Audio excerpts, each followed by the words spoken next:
Right, good morning, ladies and gentlemen. Thank you very much for being here this morning for our March Corporate and Resources Scrutiny meeting.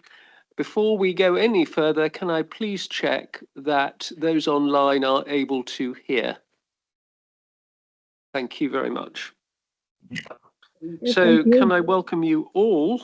The agenda pack with papers is available via mod.gov or directly from the council website from the link which was sent out to members. When you were invited to speak by the chair, please could you clearly state who you are for the benefit of anybody who is listening to the meeting so that they can identify who is speaking and ensure that you use the microphone if you are in the room. And just a reminder, when you put your microphone on, the camera does focus in on you, so please make sure that you're behaving perfectly properly. I want to advise you all that the meeting is now being audio recorded. As agendas are now viewed electronically, please can members and officers refer to page numbers from the published agenda pack to assist everyone present in respect of finding the appropriate information. There is no expected fire alarm, but should this happen, please follow the Democratic Services officers and they will lead the way out. Can you please note that within agenda item 6, Appendix J is a confidential document. So if you should wish to discuss any part of Appendix J, the meeting will need to move into closed session. If this occurs, all members of the public, both present in the room and joining online, will be asked to leave the meeting. Democratic Services will escort any public present to a waiting area and reception. Those attending remotely will be able to rejoin the meeting using the same link once the confidential discussion has concluded and the public session has resumed. But I emphasize that is only if you wish to discuss Appendix J, at which point we would have to move into a confidential session. So, are there any apologies for absence, please, Mr. Latkovich? Good morning, everyone. We have received apologies from Councillor Dawn Johnson, and we have Councillor Henry Hobhouse as a substitute in a position of the vice chair of the meeting. Councillor Sue Osborne had sent her apologies, and also Councillor Peter Sieb. We have Councillor Edric Hobbs as a substitute for Councillor Dawn Johnson for this meeting. Thank you. We also received an apology from Duncan Sharkey, for Chief Executive.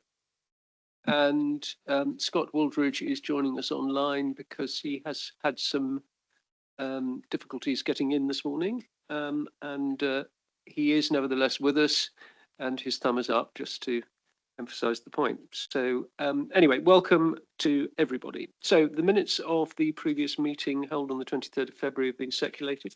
Can I take them as a true record, please? Don't all rush at once. Yes, thank you. May I see all those in favour? Any issues that anybody wants to raise arising from them? Mr. Latkovich. Thank you, Chair. Chair, there were a couple of queries from members at the last and previous meeting as well. So we received the responses from officers, which will be circulated to members after the meeting. Question 1 was raised at a meeting on 28th of January. Members raised the question regarding nutrition neutrality and the action taken by the Council. And response has been provided by Chris Hall, Executive Director for Community, Place and Economy. And I'll read out. The Council sought joint opinion with Councillor Hobhouse in regard to the potential use of headroom created by Wessex Water Treatment Plant upgrades.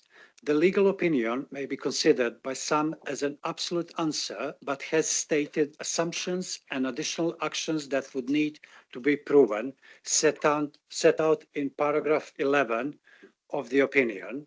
Officers and the lead member have undertaken work to explore the evidence available to resolve these outstanding questions. During this time, Natural England have maintained their position as a statutory consultee that the local planning authorities of all 16 nutrient neutrality areas impacted by the Dutch N case must continue to require developers to evidence nutrient mitigation and ultimately neutrality of development. The costs to the economy are difficult to quantify as nutrient credits are available for developers to purchase, and we understand that Somerset has unlocked the most dwellings based on the information we have available. Therefore, the requirement for mitigation is no longer a blocker to development, but there is an acknowledgement, apologies, of the credit costs involved for developers. Natural England have been working on a new approach to neutrality areas with opportunities for restoration of the level and moves through environmental delivery plans. And the council are engaged with them on this and considering the role we might play in their creation and delivery. The second question, a member discussed the decarbonisation programme, including the replacement of heating systems in existing stock and requested data on how many gas boilers are still being installed compared to heat pumps.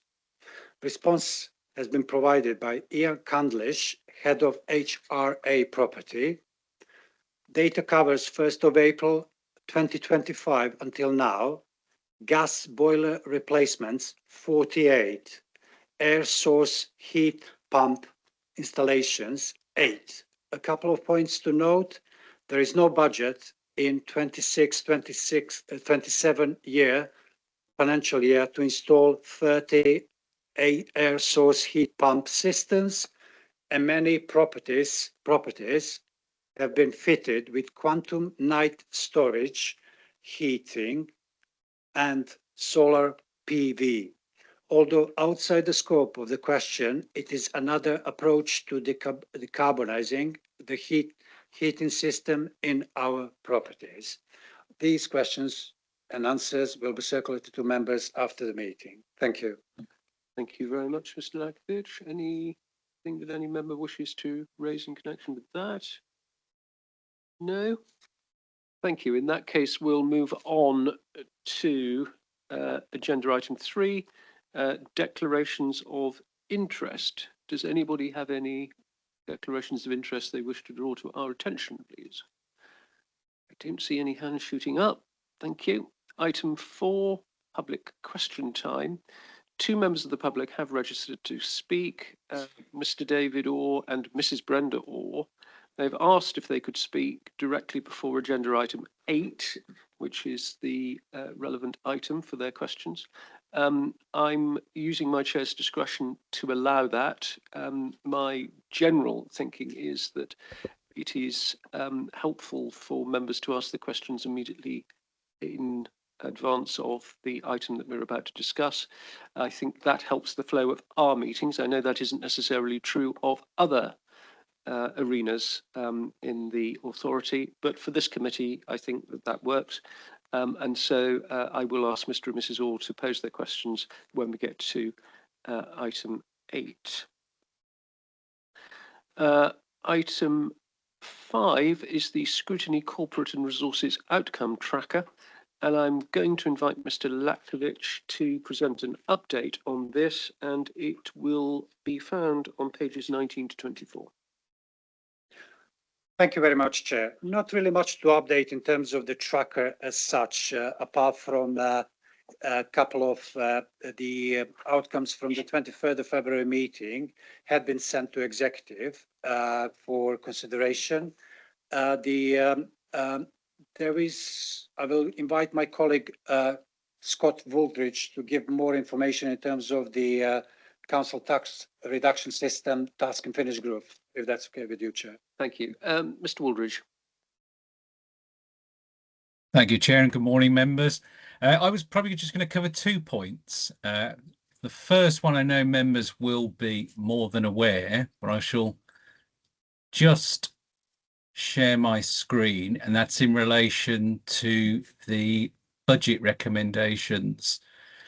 The committee will be aware that there was a lot of constructive work undertaken by all 5 of the scrutiny committees during December and January regarding the review of the draft budget proposals 26-27.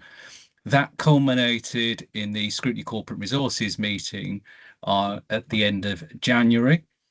At that meeting, this committee agreed 20 recommendations on behalf of the 5 committees. And members will be aware that those recommendations were subsequently considered at the executive meeting on the 25th of February, where the executive provided its responses. The reason I'm highlighting this particular constructive work by Scrutiny is those recommendations and the responses from the executive were then reported to the full council meeting on the 4th of March, where all 110 councillors had the benefit of reviewing the scrutiny recommendations, but also the responses from the executive. So I think, again, I think it's useful just to take the opportunity to reflect on the really good work that the scrutiny committees have done and how the executive took account and listened to those when providing its responses. So I thought it was useful just to highlight that.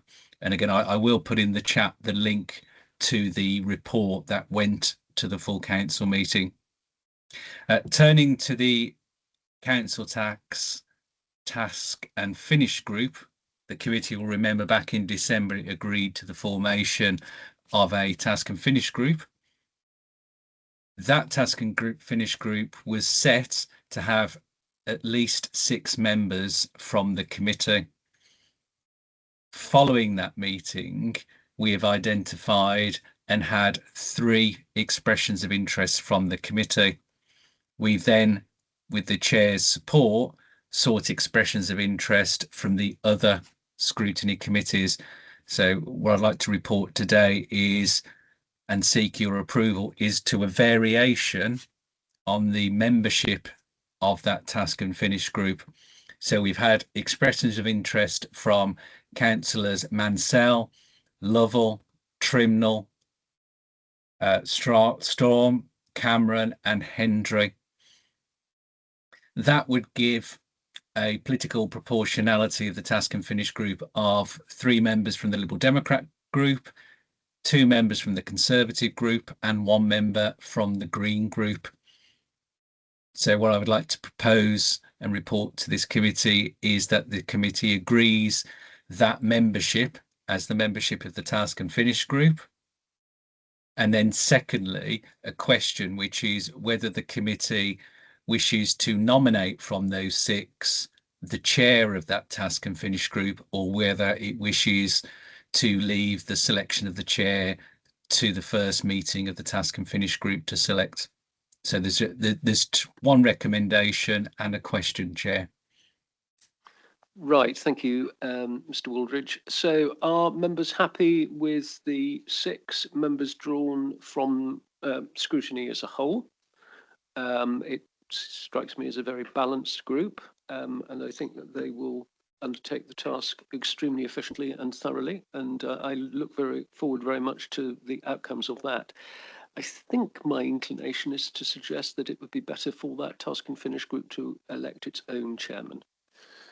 And so, by all means do, Councillor Hobhouse. Seconding. Thank you. So proposed by Councillor Hobhouse, seconded by Councillor Hobbs, that the task and finish group should elect its own chairman at its first meeting. All right. And we look forward, as I say, to the outcome of that task and finish group.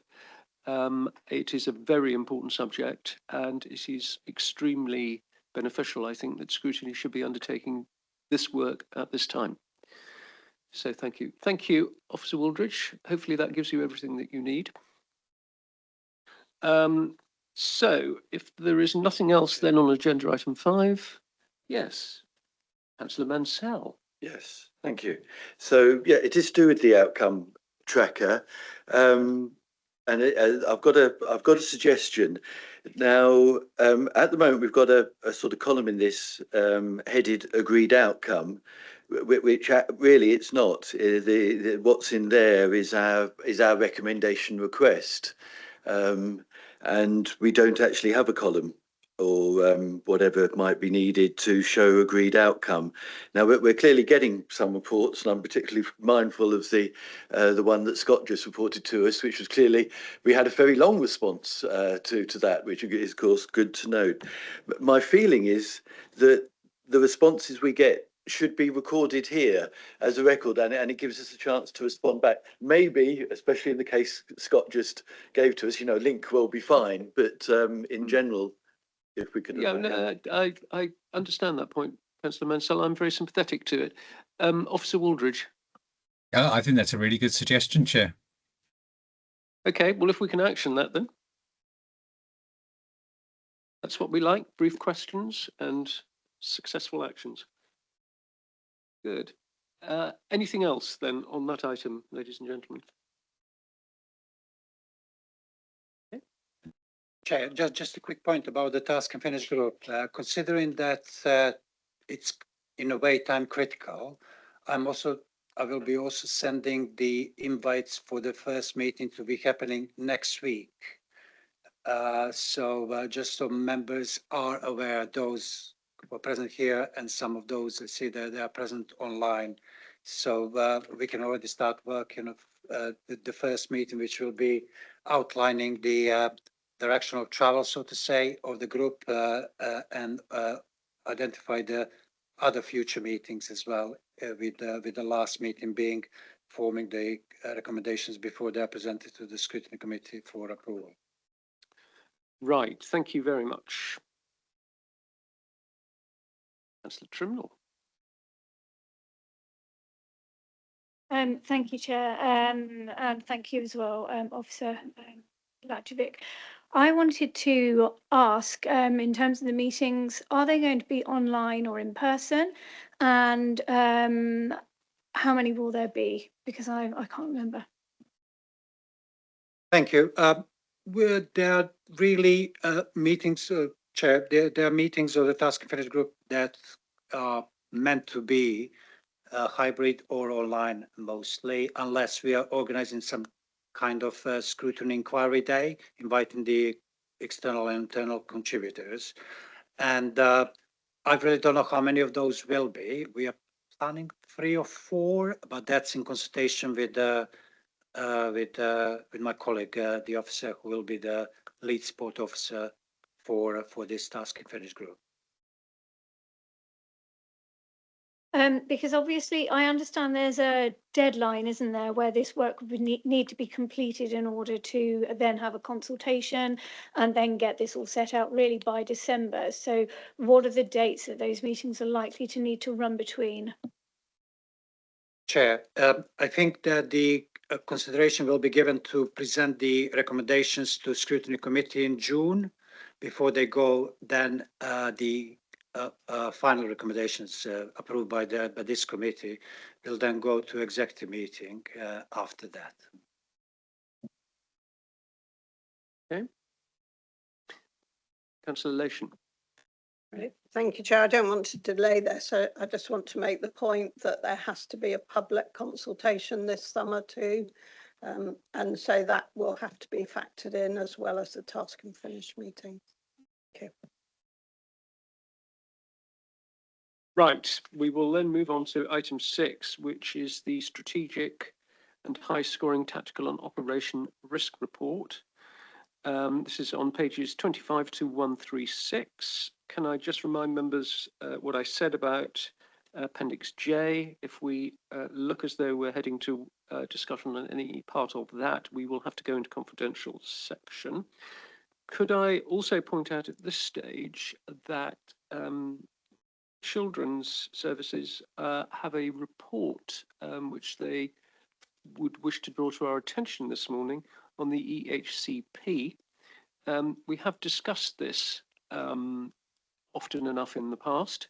It is a matter of considerable concern. I have to say that although we haven't received a copy of that report in advance, it is something that as members I think it would be beneficial for us to hear this morning. So I am happy for that to be brought to us if members are in agreement, and we can discover more from that, although understanding that it probably has other places to go within the authority after this. So if I may then please invite Councillor Lation to introduce this item, and then I think she'll be handing over to Sarah Hawkins. Thank you, Chair. I certainly will. I just wanted to introduce by saying that this Q3 risk report did go to the recent audit committee. Sarah and I have had conversations about how lengthy this report is with all of its appendices and just how much text is in there for members to read. So please be aware that we are looking at that and looking at the presentation. There is a significant change this time on financial impacts of risks as part of our risk scoring matrix. So Sarah will introduce that more. The clear thresholds now, instead of being based on the financial emergency measures, are based on a percentage of our net revenue budget. And Chair, before anyone tells me that's not our total revenue budget, it is the kind of core of the budget without the government grant. So the figure will look different to you from the budget that we set either a year ago or very recently, but it will be based on the percentage of the revenue budget. So if I may, I'm very pleased to hand over to Sarah Hawkins. Thank you very much. Officer Hawkins, welcome. Thank you, Liz, and thank you, Chair. Good morning, everybody. So this report outlines the risk profile of Somerset Council following review after Q3. So it is the position as at the end of December. It covers all strategic risks as well as the high scoring tactical and operational risks. So a reminder that those are the ones that are with a current score of 16 or above when using our risk scoring matrix. And the risk scoring matrix is attached as Appendix K on pages 131 to 135. As Liz has said, the report also covers a proposed change to that risk scoring matrix, and I'll come on to that later. I just wanted to provide a summary overview first in terms of our risk profile. So looking at our strategic risk picture, which is detailed on page 37 onwards, we have a broadly similar position to that was at the end of Q2. So we have 12 strategic risks remaining the same. So that's with the same current score, and one has actually decreased. The one that's decreased is Org 006, which is economic growth and our ability to attract and retain investment and stimulate local business growth and implement economic development strategies. That's decreased from 16 to 12, and that's because the likelihood has reduced from likely to possible due to the adoption of the new economic prosperity strategy for the council and the subsequent progression of the associated delivery plans. And regular progress and oversight is in place in terms of that assurance by a growth board. Whilst the other risks have remained fairly constant compared to the end of Q2, I did want to draw attention to 3 strategic risks that remain at 25, which is our highest scoring potential risk score. So that means they're very likely to occur and they would have a critical impact. So those are Org 002, which is the council fails to address statutory responsibilities around children, families and education services. And that reflects that social care demand continues to rise and the continued difficulty in some areas in terms of recruitment that continue to have an ongoing impact. Potential partnership working with health that's impacted across SEND and safeguarding as a result of some of those health system changes, which could impact established relationships. And in terms of mitigations, there are additional mitigations being considered and put in place, including a significant amount of transformation in that space. The second risk is Org 11, the escalation in the high needs budget pressures and cumulative deficit. That remains high due to the scale of the deficit. It obviously should be noted that the risk will be reassessed following the government announcement as part of our government settlement. So this was the assessment prior to that. And the final one is Org 009, which is our medium-term financial sustainability, which has obviously been the subject of recent discussions as part of our budget setting. Of the high scoring tactical and operational risks. There are 26 compared to 28 at the end of Q2. A summary of those is provided in Appendix C, noting whether they're new or whether they've escalated to become a score of 16 or above. Two have escalated, namely the ability to undertake timely care act assessment and reviews, which is AH005, and the impact of staffing resources on the delivery of children's social care, CFO10. And officers present can provide more background on these if welcome. Following the request of committee in December, you will see included within the cover report now Table 1, Section 11, which covers the rationale for any tactical and operational risks that were included in Q2 but are now no longer in Q3. So hopefully that really improves that transparency of those things that are de-escalated that you're no longer seeing. Just in terms of the risk scoring matrix and the changes that Liz mentioned, so we have had since the financial emergency a sort of holding position in terms of financial emergency measures for how we assess financial impact of risk. So that has now been reviewed. It's been reviewed with our finance colleagues, and that's based on some of the best practice across the sector in terms of the approach. So we are following approach, as Liz said, of a percentage of our net revenue budget in terms of how we assess that financial impact. And we really hope that that will mean it'll be much clearer. We'll have a stronger ability to really understand the financial risk, and it'll also be clearer for officers to assess that. So we hope that's an improvement. Obviously, the actual figures will change year on year because the budget changes year on year. So that will be going forward as part of an annual sort of reset. The only other thing to mention is that that will become live for Q4. So we will ask that at the end of Q4, when risks are reviewed, it uses the new financial matrix with those risk thresholds. In terms of the ask of scrutiny today, it's to consider the strategic risk profile, which is set out in Appendix A, and the current high scoring tactical operational risks, which are set out across the appendices. And we are also asking for endorsement of the revised risk scoring matrix, which I've just mentioned in Appendix K. I'll pause there. Thank you very much. I'm not quite sure at what moment Children's might want to be able to draw to our attention the item that they noted.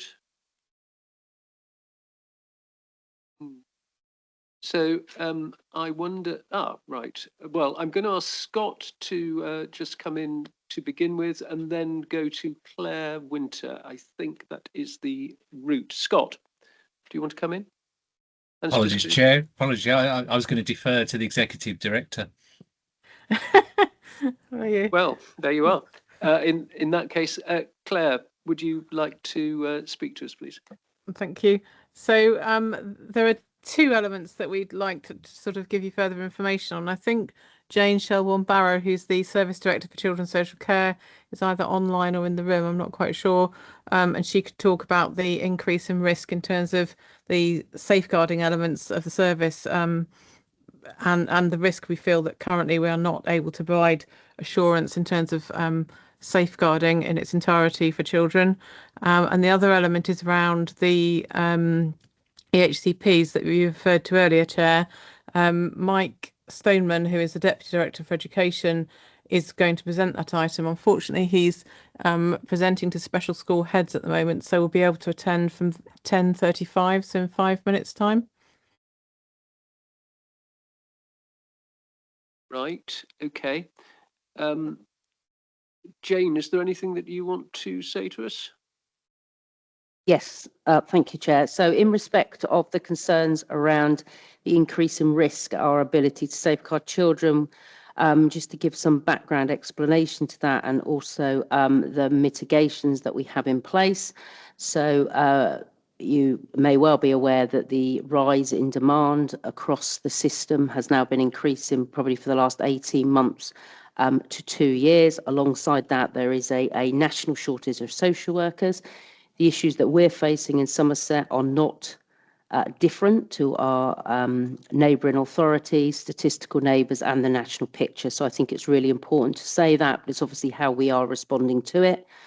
that increase in demand that we've seen has not been matched in Somerset with increase in staffing levels. So whilst we have an excellent workforce across the system from prevention through to leaving care, we have a workforce that has had its caseloads nearly doubled in some areas in that time, which is firstly not sustainable for staff, but also means that the interventions they're providing to children and families, that there's a risk we're not meeting our statutory responsibilities around safeguarding and all the visits that we need to undertake. We're very good at Somerset at attracting newly qualified social workers, but what we lack is the more experienced social workers who choose to either leave the profession or to go to neighbouring authorities. So there's a lot of work underway to try and retain our social work workforce, but clearly if they're working under extra pressure with increased caseloads, that's a really difficult position for them to be in. So what we're doing about it is easy to kind of explain in three kind of areas, really. The first thing that we're doing is we have a very good understanding of the current position and what we believe we need to do immediately to respond to this, to alleviate some of that pressure on a short-term basis to bring some capacity into the system. That's currently being worked through with other officers and members. Secondly, we're working very closely with Newton to look at our whole service delivery and how we change the system, design the system to make it so that we can actually intervene as early as possible and prevent children escalating into higher cost services and needing that social work intervention for a longer period of time. The third area we're working on that we need to respond to is the government reforms, which is the Families First partnership. That also is a system change that we're very committed to doing. And again, we'll be working alongside Newton, alongside our own transformation plan to bring all that together. But what we need to do now really is, I call it, settle the system and bring in that different way of working and particular extra capacity immediately to alleviate some of that pressure, which is what we're working on. Okay, Jane, thank you very much for that. And is our other speaker online yet? Yes. Is that me? Yes. Hello. Yes. Hello, Mr. Steinman. Yes, please, fire away. Okay, just checking how much time I've got, because I've got a few slides I'd like to run through, but I just want to make sure I've got enough time to do. Can I just say that this is an item where we have to look right the way across the piece. So whilst this is an extremely important segment of it, we do have to allow time to look at all of the other items in Appendix C as well. And can I just remind you as well that we haven't had sight of the slides that you're about to put up. Okay. So you will be coming to us with fresh information. So with those provisos, if you can draw this to our attention as briskly and as crisply as possible, that would be welcome. I will do that, of course. And hopefully you can see those slides. I've just put them on the screen there. Have they come up? Okay. So just in terms of an introduction, so Mike Stone, I'm the Interim Deputy Director for Education, joined in January, doing a lot of work alongside Amelia Walker. And one of the things I'm looking at is the timeliness of education, health and care needs assessments, which is a statutory responsibility we have, where we have to do an assessment before we issue a plan. And as some of you will be aware, we have an issue around backlog in terms of those assessments. I'm going to just whisk through these slides just to get to the key points, so I keep within my time. At the moment, we have a statutory duty to do the assessments for these plans and issue those plans within a 20-week time frame. And like many other authorities, we are really struggling to meet that time frame. Around about 0 to 5% of assessments are completed and the plans are issued within that 20-week time frame. We have significant delays in the system, and the main reason for that is around the capacity of our education psychologists, the team we have to do those assessments. And you can see there the average weeks to complete those assessments are 27 at the moment and rising. So we have some significant issues around capacity, and that is one of the key areas we need to address if we are going to improve our timeliness. In terms of backdrop, just to give you some context, the reason we are struggling with our timeliness is because the demand has gone up significantly. So you've seen a 30% rise in the numbers of requests for assessment, and those requests can come from a variety of places, and also a 29% increase in terms of the proportion of those requests then progressing to an assessment, because we assess whether we're going to go forward an assessment or not. So very significant rises over those 2 years. That's just a bit about the EP team as it currently stands. We've got quite a few vacancies within that team, and that reflects the difficulties in recruiting and retaining staff in this particular sector. And we have our SEND officers as well, who support this process in terms of reviewing the assessments and producing the plans. Bit about projections. So at the moment we have a significant backlog. Based on the current projections, we are going to start the financial year 26-27 with a backlog of nearly 400 assessments to be completed. And based on the demand that we know is coming through, those assessments are going to increase. And based on our current capacity, so if we were going to do nothing, which is what this first model is looking at, then by the end of the 26-27 financial year, we will have a backlog of nearly 760 assessments to complete. So the situation is only going to get worse unless we start to intervene and increase our capacity. These other models are basically looking at how we can remove that backlog over certain periods of time, depending on the investment we put in. So this first model is looking at effectively removing that backlog over a 12-month period, and that would mean a significant investment in terms of education and psychology. That's not just the staff within the team, but also the work we do with our locums and with EP agencies. The majority of that, to be fair, would be around EP agencies because of the difficulties we have to recruit staff. So to reduce that backlog and get ourselves to a business as usual footing would require over £1 million worth of investment to do that over 12 months. And what the next few models do, and I'm not going to spend too long on them, these are plans which would eliminate that backlog over 18 months, 24 months, and 36 months. And the last slide just deals with a little quick summary, which shows what the cost per year would be if we were going to do it across those 4 models.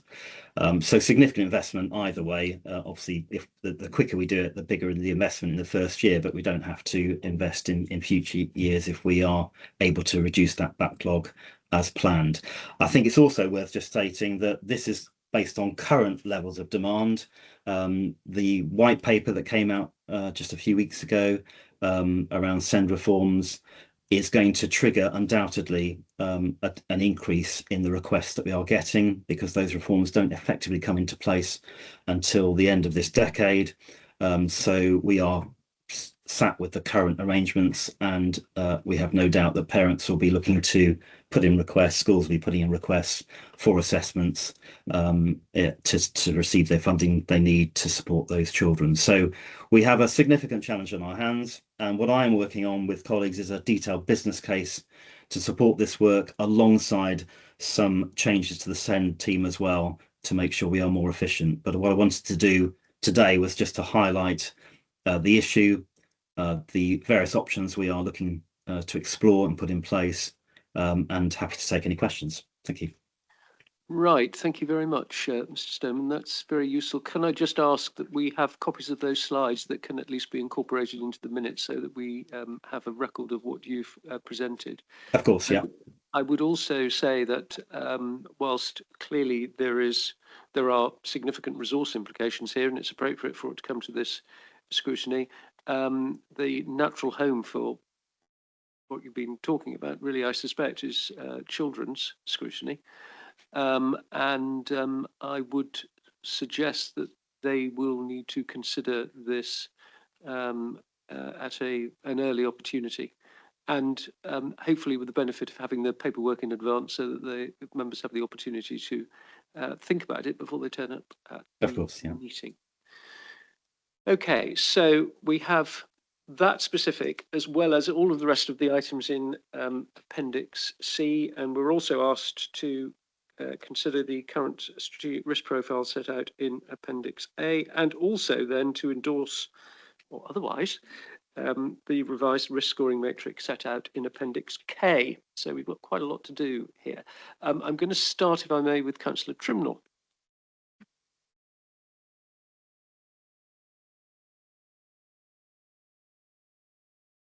Thank you. So, I mean, I agree with Councillor Leyshon that there is so much in this. We could have almost an entire meeting, I think, dedicated just to looking through this and investigating and interrogating some of this information. So I've got a few questions and a couple of points maybe. So starting with the page 30, F005. I wondered if you could explain why it's no longer a risk. I know it sort of explains it. There is some explanatory text, but I still didn't understand why. The statutory recommendations have increased from 2 to 3, and that's the most, severe that you can get, and it's quite unusual to get 1, let alone 3. And yet it seems as though because the actions have been proposed, there is no longer a risk. Now, I'm not familiar with the process, so I wondered if the risk was based solely on the number of recommendations increasing rather than the fact we have any at all, or the severity of them. And is this just one small aspect of a wider series of risks associated with that audit report, please? With F006, improvement plans for financial management, has the SIPFA report been received? Because one thing I did notice was that a lot of this information is sort of a month or so sort of behind now, which makes sense. It's a massive report, so you wouldn't have been writing it yesterday for us. But I just wondered whether that risk had remained at its lesser level. And then but I looked at the idea that you've got these different risks that are read, and you've got on page 40 ORG 009 on the MTFS, the risk is 25, and this risk reaching its potential would have a huge bearing on the council, and I assume more of a bearing on the council than I can't see which one it is, but one that follows, which was about reaching our carbon targets by the stated date. And I sort of look at those and I think, well, one of those will have an immediate impact on the council and therefore residents, whereas the other one will be problematic, I'm sure, but not an immediate impact to people. So I wondered whether within those red risks, whether they are ranked in terms of their severity of impact. I note, as I said, that some of the information on the paper is out of date, and therefore is the risk level for ORG 010 likely to increase at the next review, given the increase in gas and oil prices, which may not come down for quite some time. I just wondered how that was going to be affected, because it just shows, I think, how quickly international events can move and can make a change to something that was written a month or so ago. On adults, Appendix D, and on AH005, there seems to be still a recurring theme of recruitment, retention, and staff sickness that seems to impact these things. And I wondered if that is something that we will always have to deal with. Is there something that we can do that can improve on that, so that we can, for example, get those Care Act assessments targets met, for example. And then very finally, I did note that all I've noted about Appendix K was that I thought it was a really useful piece of information and brought everything. It made sense of everything. It came as an appendix quite late on. It'd be quite nice to have it at the beginning so that you could refer to it, so you knew what you were looking at before you read through the information. That is me. Thank you. Thank you, Councillor Trimble. Mr. Jones. Thank you, Chair. I'll start. I'm sure Sarah will step in as well if there are anything I get wrong. I think first and foremost, in terms of the statutory recommendations, the reason in which the score is being managed is because of the mitigating actions that are in place. So you're absolutely correct, Councillor Trimble, on your assessment of they are incredibly severe and they need to be addressed as part of that process. And as a result of that, significant effort is being deployed in order to ensure we're addressing that. By that, I mean setting out a clear plan for what the MTFP process will look like and getting started on that as early as possible as part of that programme. So that's kind of talking to both SR1 and SR2, setting out and being clear around the transformation plan and securing the appropriate investment. So we get the, particularly that speaks to that point that Grant Thornton have raised regarding the need for that longer term approach to transformation rather than those incremental steps that are coming through, and setting out a clear plan.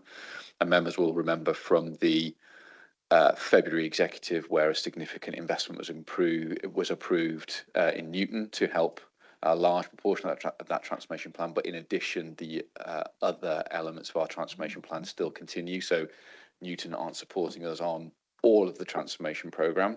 They are supporting us on particular aspects of it. And then the final point in relation to SR3 is in relation to the governance, which again is under improvement. And there is an item at the April executive that looks to put in the measures associated with the additional governance around companies and accountable bodies, which gives us that structure for those 3 points. Can I go on, Chair, to the HR points? It's right to say that we are, I think, sorry to stop, Chair. I think we have somebody at the door.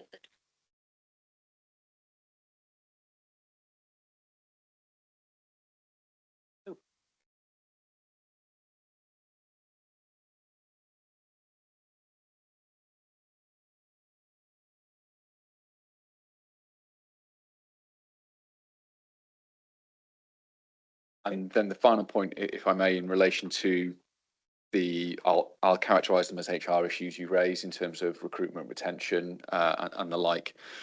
There are a number of measures that are now in play to address some of those issues, but it's fair to say that I wouldn't characterise it as to say that we would always see those issues, but it's been acknowledged that we have an issue around recruitment and retention, particularly around pay and grading and other matters, but importantly, as well, it's also around the culture of the organisation and ensuring that that's fit for purpose moving forward. As a result, we have commenced a piece of work on the pay and grading review, which is something we committed to as part of the LGR programme, but ultimately post vesting day. And then secondly, we've also, again, as part of our engagement with Newton, we've engaged their additional support around the culture programme, which is part of addressing some of the underlying causes associated with recruitment and retention and the staff morale. So that kind of common sense of purpose. Those, as the Chief Executive would say if he were here, those aren't quick fixes. They take time to kind of work through, but there is a plan of action associated with them. So I wouldn't say there's something you should always accept as a committee, but something that definitely we need to work on, and hence why those plans are there, hence the scores in this report. Officer Hawkins, do you want to add anything? Yes, certainly. So in terms of the how we compare different risks and different risk impacts, and I think the example you referenced was some of our current 25 scoring risks and climate. So really pleased to hear that including the matrix is really helpful, and we can certainly move that up as our first appendices to set that scene, if you like, in future quarterly reports. I think in the climate example, this is where the impact of climate would be assessed around some of those statutory duties and the environmental social, whereas our medium-term financial risk, like you say, immediate sort of financial impact. So it is different impacts, and hopefully that matrix and the detail against each of the different levels makes it clearer.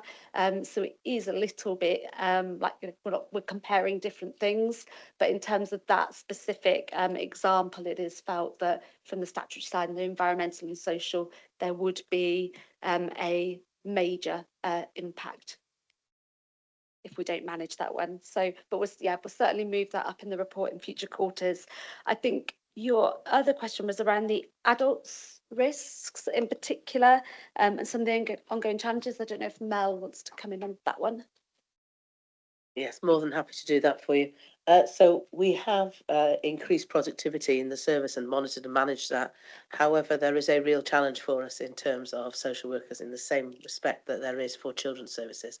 So we've done productivity, we've got magic notes coming through, which will help again with productivity, but there is a real question about, have we got the right amount of social workers in there with the amount of work that's going in with our adult social care practitioners as well, to eliminate all of our assessment backlog and all of our review backlog. So there is a piece of work undertaken at this moment in time which will look at, if we want to eliminate all of this, is this what we want to do as a local authority, then what is the cost of delivering against that? So you'll start to see that coming forward, not to this scrutiny, but to other places going forward. Right. Councillor Mansell.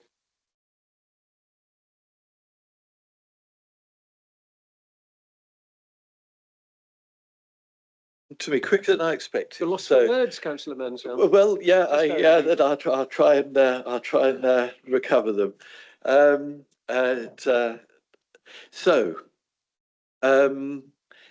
Yeah, I mean, sort of broad comments. Yeah, I mean, it was quite hard work looking through this report. An awful lot of risks, clearly, and a fair number of them at red.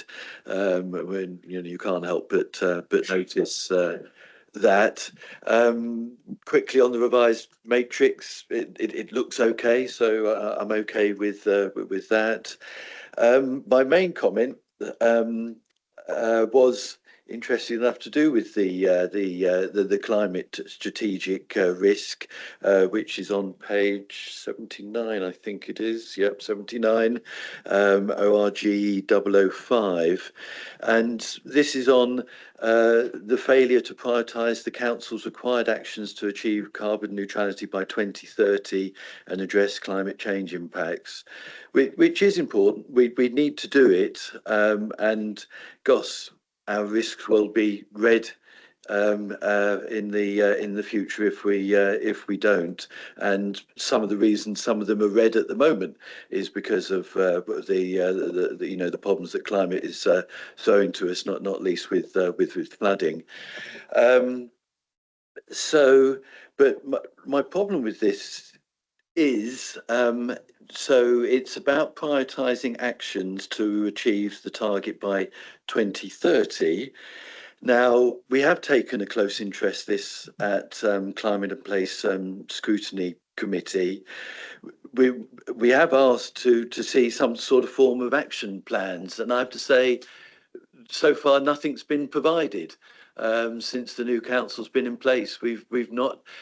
Clearly, there are some things being done, and there's a very small number of officers who are doing some good work, but throughout the council, we're hearing that officers are overwhelmed. Well, the climate team is just completely overwhelmed, hasn't got a chance of doing what the council would like them to do. The officer team's been taken, right down, decimated is literally the right word, and probably more in terms of the staff we now have working in that area. It nearly went down to one, but it's not many more now. So sort of what I'm wondering when I see this, and it's got scoring, but members aren't seeing any action plans to know what's being done. I have to say, I don't think I've ever seen a realistic strategy or plan that is going to suggest this council is going to hit, or the county, because it applies to both, is going to hit 2030 carbon neutrality by 2030. And in fact, any sort of simple assessment of it has to suggest we failed, and we actually failed some years ago, and yet we've still got it here. Now, I absolutely want it to be there, but I want to see realistic action and action being taken place and sensible pathways established so we know what we're doing. And at the moment, to me, it just looks, the most amazing big muddle. So I guess the question is here, my assessment, and I think it's right, is we failed on this some time ago. You know, how should this be scored? What should be being done? And from what I can see, we've identified it and flagged it up, and we're doing nothing to get it sorted out. And we have been trying to ask the questions at Climate and Place Scrutiny, and really we can't get a lot through on what's coming. And we've commented many times that the corporate team's way too small. You know, what is the actions, what's being done? And I would say our concerns or any sort of realistic situations not reflected in this risk score. I think it needs a complete review. Professor Hawkins? Yeah, thank you for your comments. We can certainly take that feedback back to the service and ensure that's reviewed for Q4 and considered. I think the vision comes forward to executive in April, as I understand it. Page 52 provides a narrative that's a bit more detailed than that summary table that I think you referenced regarding some of the different activities that are being progressed in terms of our climate work, which may be useful, but we will certainly take that feedback back to feed into the next review. Okay, thank you very much. Councillor Stanton. Thank you, Chair. I've got 3 questions in relation to the presentation we had just now on the SEND assessment backlog. I should declare probably that I'm a former childcare officer, so interested in this particular subject. The broader question is, as far as I'm looking at the slides, and I couldn't see them all very well, but we were told that options are being considered for getting rid of the backlog, but I couldn't see any options displayed. What I could see was an increase in cost forecast. Now, this obviously relates to staffing because there's this huge national shortage of education psychologists to do these assessments, which everyone's well aware of. So my first question is, are there other options than increasing the staffing? And to increase the staffing, does that mean we would have to use more agency staff? I ask that particularly because there's been criticism around the council of how much agency staff the council uses. And obviously there's always a balance to be struck. You know, we need jobs done, same as in planning. But if people aren't available to do them and agency staff are, we do it at a higher cost. So that's the first question. Secondly, specifically on getting these assessments done, what is the average and maximum and minimum length of time, amount of staff hours that one of these SEND assessments takes? What's the average and what's the shortest and what's the longest? And then my third question relates to that. Could we maybe already have a system of priorities of urgent, less urgent assessments, but could we not simply allocate one senior educational psychologist to do a pre-assessment as the assessments come in and then rate them as significant and urgent or less so, and maybe have a scale of 3, so that the ones that really matter get dealt with and the ones that are part of this huge sudden national interest of parents in having their children declared to be autistic or ADHD or whatever it is get put in the slow lane. Thanks very much. Thank you very much, Councillor Stanton. As I said earlier, I think some of the specifics of this really need to go to children and families. However, Mr. Stoneman, you're here. Could you possibly respond to those points?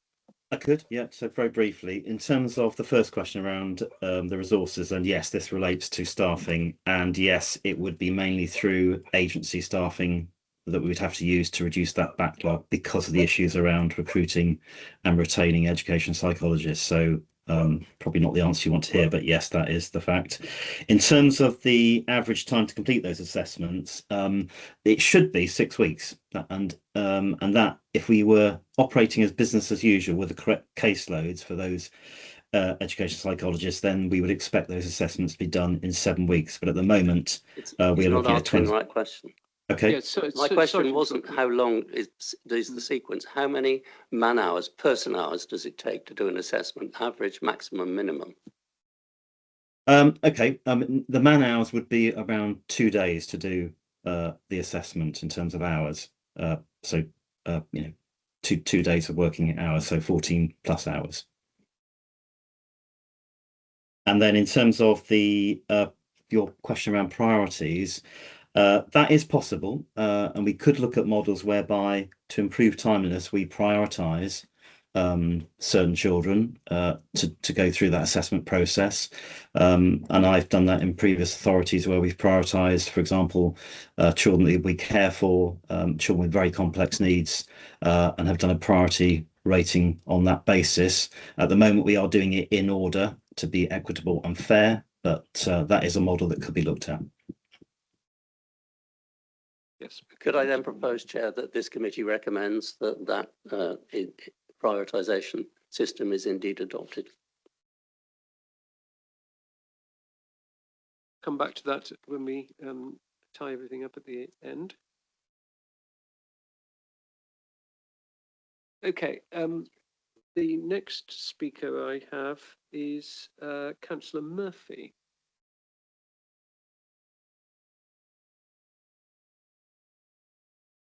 To me at this time, I have to say that the questions that my colleague asked on the opposite of the questions I was going to ask.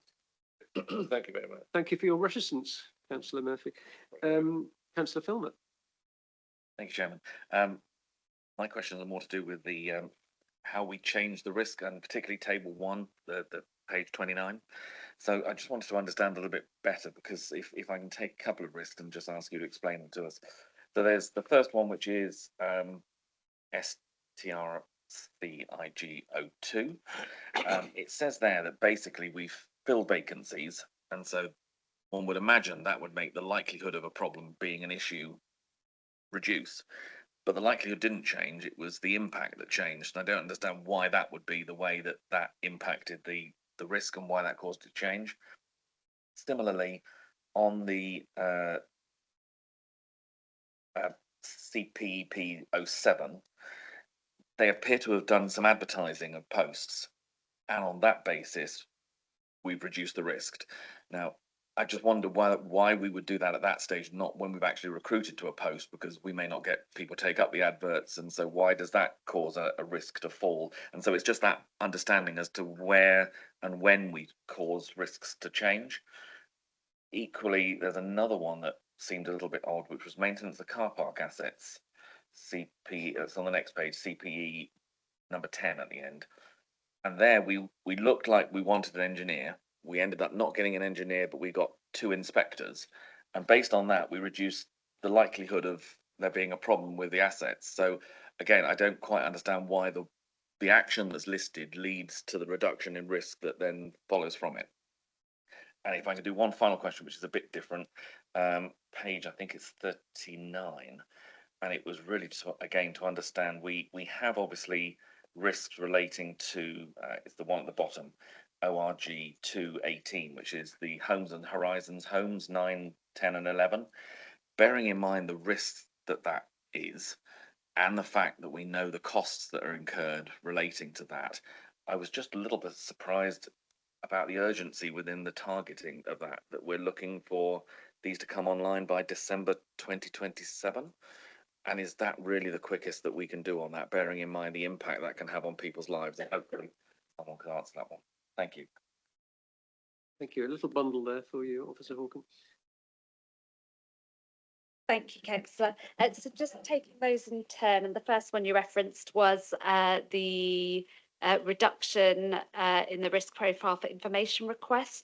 I think what's happened there is it's actually the wrong way around, and it's the likelihood that it should have reduced, not the impact, because that's the activity that we've undertaken that brings that down. So apologies, we will get that corrected.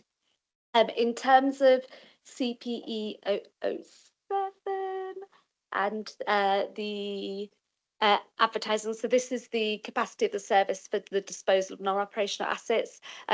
definitely take your point in terms of actually, you know, that could fall through, that recruitment, which could change the situation. So that's something we can certainly consider in terms of sort of the assurance. I think the service are confident, and that's why they have reduced that likelihood down. But yeah, definitely take your point that things could change if they don't actually end up starting as planned. In terms of the car parks, the service, the feedback we had, the service felt that with the change of approach and appointing 2 inspectors, that actually that would enable them to identify if there were any major works that would be required. So therefore, the likelihood of negative impacts was reduced because we're able to carry out a lot more inspections now to identify that if there's any issues and then act on it and address it. So hopefully that explains that one. In terms of Homes and Horizons and the detail of whether there's any opportunity to bring those forward quicker, I can spot Claire online. I don't know if she's available to give a bit more background on sort of the complexity of that work. Yeah, I can respond to that. So opening a children's home is actually quite a complicated process. So we have to, first of all, obviously purchase the property. It's our capital. That can take obviously a significant period of time to actually purchase the property. The property has then to be refurbished in order for it to be suitable to be a children's home.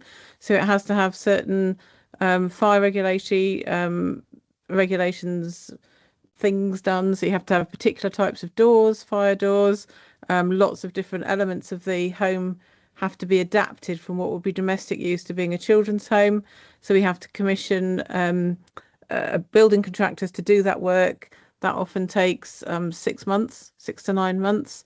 And then the home has to be registered by Ofsted before we can open it.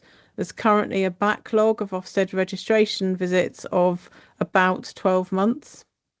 So we're trying to calculate all those things in effectively in terms of giving a date.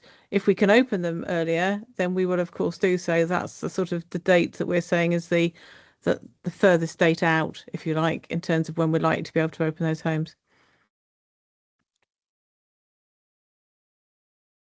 Right. Are you all right with those answers, Councillor Finwell? Thank you. Councillor Soughton. Yeah, thank you, Chair. My first question, actually, that's been answered, but just a question on this officer's comments there.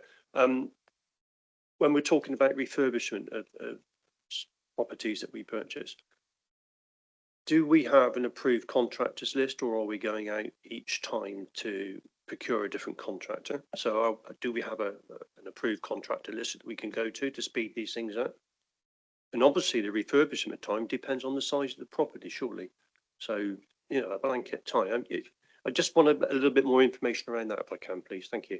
Who is best to give that? Officer Winter?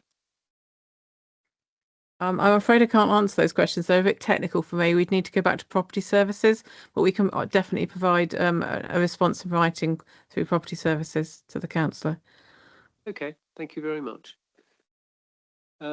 Now, I don't see any new hands going up, so I'm going to ask Councillor Trimnell, who wanted to come back on a point, to come back.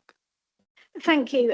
So I did. So it was partly Councillor Mansell's question, because the response was actually there's more detail on another page somewhere else. And I don't know that there's an answer to this, but I think the complexity of the information that comes through, the different appendices that seem to take some of the same information and give more detail, lay them out in a different way. I think that makes it hard to feel that when you've read this report, when you've been through it, and some of it's really technical and beyond, you know, if you don't work in that department, you won't necessarily understand it. And I don't know whether it's possible to give an overview by directorate. For example, you know, it focuses on the red risks, and obviously they're the ones that are the most pressing, you know, 16 and over. But what percentage do they represent of all of the risks? Because I presume that we have risks running that are down in the the pale green colour, and how are they monitored to see whether those risks are creeping up and becoming a higher? Because I don't know that we ever see that, and so just how is that monitored to prevent things from escalating? Thank you, Councillor, and that's really useful feedback, and we'll take that on board when we look at how we might be able to simplify the report going forwards. With relation to how we review the overall risk picture, so we have our IdeaGen system where we hold all of our risks, and we work with services across the council to support them to do that. And then there's regular monitoring review via the directorate management and leadership teams, so at service levels, and then looking at the sort of directorate level.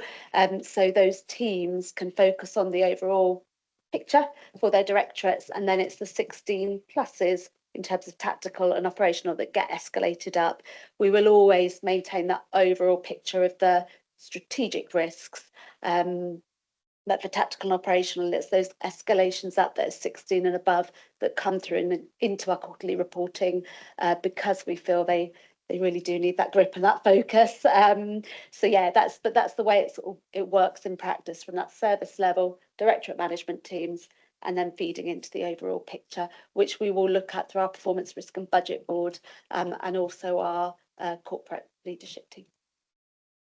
Thank you. I mean, that obviously makes sense that you're going to prioritise those ones that are the highest risk, because they're the ones that are closest to going pop, I suppose. But at the same time, and also this report, I've just said, it's very long. There's a lot of information in it, and there's sort of further information to information you've read throughout the report. You don't want to add to that by including any more. But obviously, I just wanted that reassurance that those lower risks that might be creeping up are also observed and watched.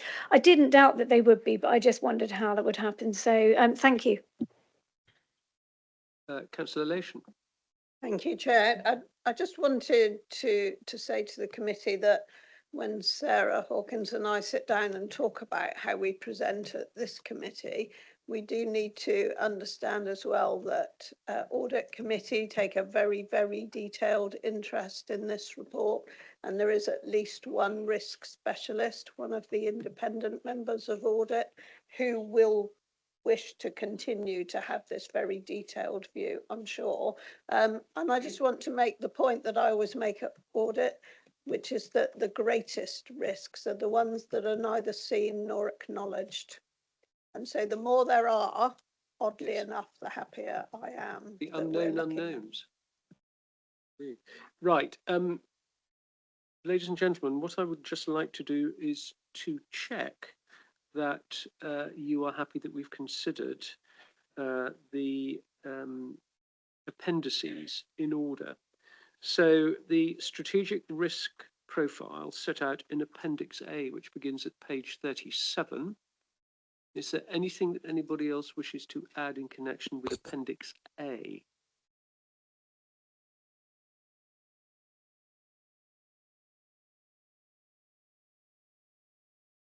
Right, Appendix C, which is the summary of the succeeding appendices, and it may be worth just going through these page by page. So it begins on page 84. So we have the adult services and housing, tactical and operational risks, children and families and education, already touched on, finance and procurement,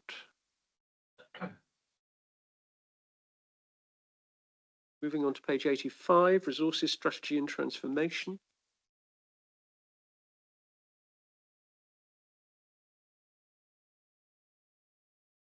some very interesting ones on communities, place and economy, including on landslips and failures.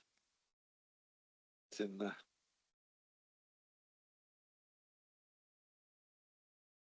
Okay, are we broadly understanding and happy with those? And then Appendix K, the revised risk scoring matrix, which is on page 131. And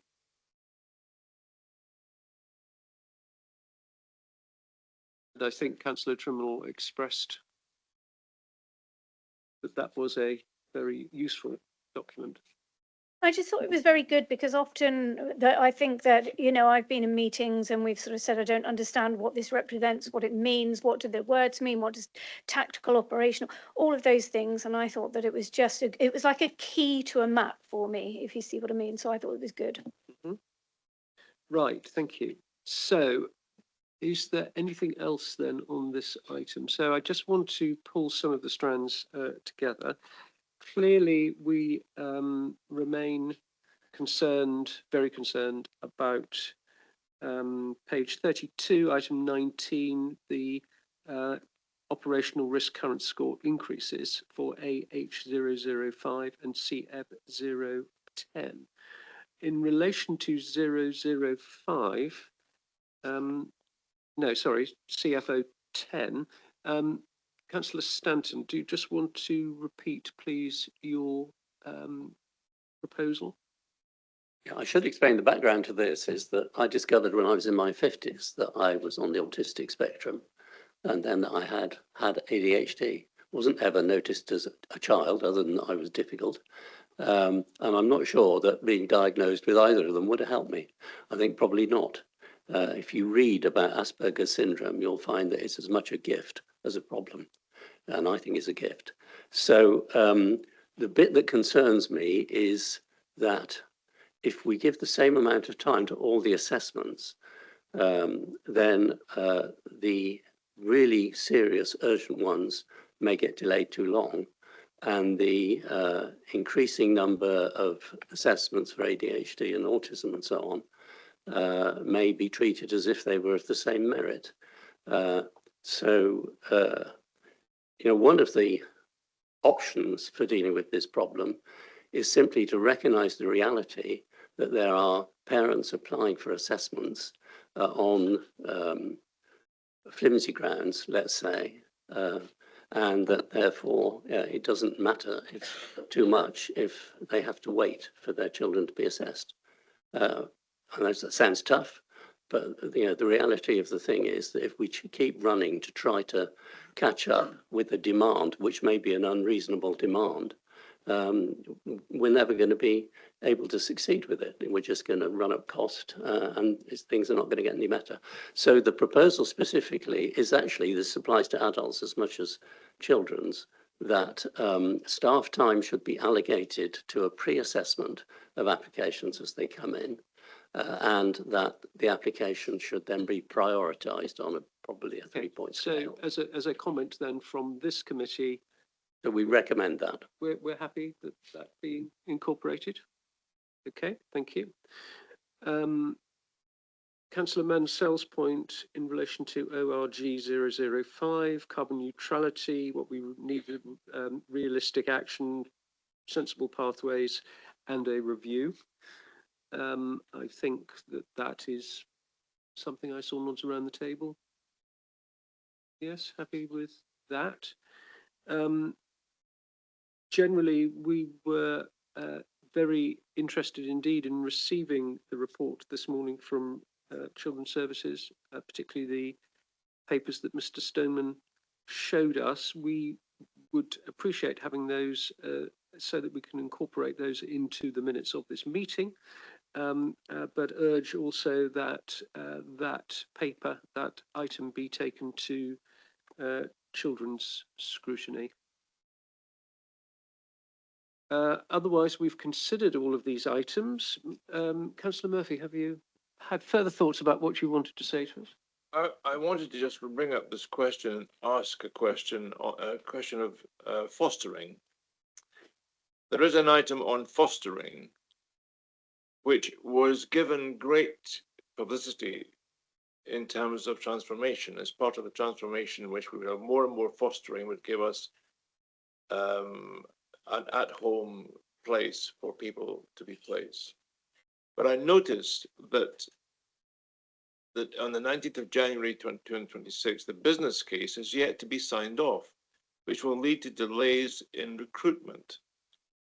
And yet you have a wish to deliver the fostering and kinship project to increase in-house fostering capacity. Obviously, that is a definite thing that we want to do to add it to our transformation positivity. Why is it that we are now saying that because we have not recruited somebody, I don't know who, would be a management position, we have not recruited the person who's going to take this forward, now at 10%, still only at 10%.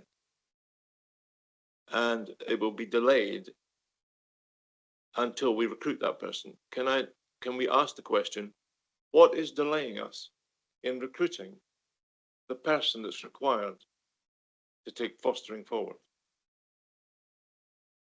I can see Claire with her hand up online, and I'm sure she'll come in with the detail. Officer Winter. Thank you. This business case was very protracted in its decision.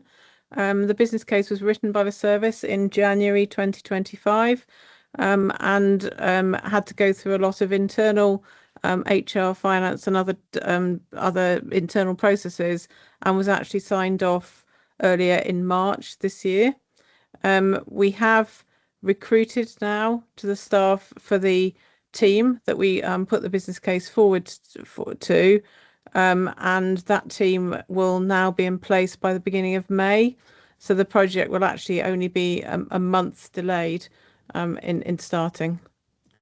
Good, thank you very much, Officer Winter. That answers that question very succinctly. So to return to the summing up, we've accepted the point made by Councillor Stanton that a prioritisation system needs to be adopted, that we need to look at ORG 005, complete review, carbon neutrality needs to be pushed more realistically. We've considered the appendices in detail. We have not found it necessary to consider Appendix J. Is there anything else, ladies and gentlemen, that on this item you want to include? Lucy.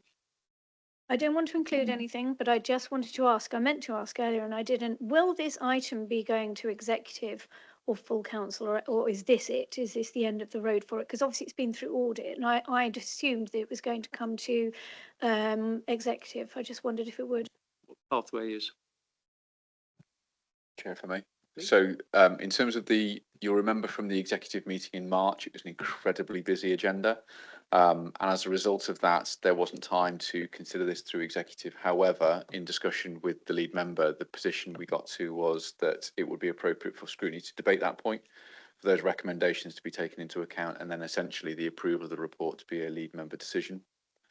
In order to make sure that the considerations of scrutiny were incorporated, and that ultimately would then be part of the final reporting process. Okay, right. Everybody happy then? Good, thank you. If I may, I'm going to suggest that we have a comfort break now for 2 minutes. Oh, sorry. Councillor Nicholson, did you want to say something? I'm sorry. Yes, Mr. Chairman, I did, if I may, as a member of the Children's Scrutiny Committee and not of this one. A lot of the stuff about children clearly is appropriate for the Children's Scrutiny. What is perhaps appropriate for this one is the question that I wanted to ask, which is, what are the internal processes that have to be gone through that take over a year or about a year to get from a business case to a point where a decision can be made? And I think that perhaps is a question for this scrutiny committee, because I am very taken aback that I don't know how many processes, does anybody actually know how many processes, and are these processes that every business case has to go through, or I just find that extraordinarily puzzling. Right, thank you, Councillor Nicholson. To some degree, that stands aside from the item that we've just had, but I am going to ask Officer Jones just to comment now on that one. It does relate to, I think, an item that Sarah Scrutiny is engaging with us on in terms of the transformation business cases. But the lead times is very pertinent, and as you say, pertinent to this committee. Mr. Jones. So I think in terms of, so first and foremost in relation to transformation, obviously standard updates, and we've agreed a cycle that will come through this committee and it ultimately into executive for endorsement review and verification of kind of process. That's broad spectrum, so that's all of the transformation programs, not only the ones that are being supported by Newton but others. In terms of timing between particular committees, it is incredibly difficult to make sure that there's an opportunity for matters to be considered here appropriately and then move into scrutiny. One of the things that the chairs of scrutiny, of all the scrutiny committees, have been considering is that development of that clear forward plan, so that we understand not only those issues that are coming forward, but actually those matters that scrutiny wish to dive into, and that's part of that scrutiny improvement plan. Does that answer the question, Chair? I don't know. I'll ask Mrs. Nicholson.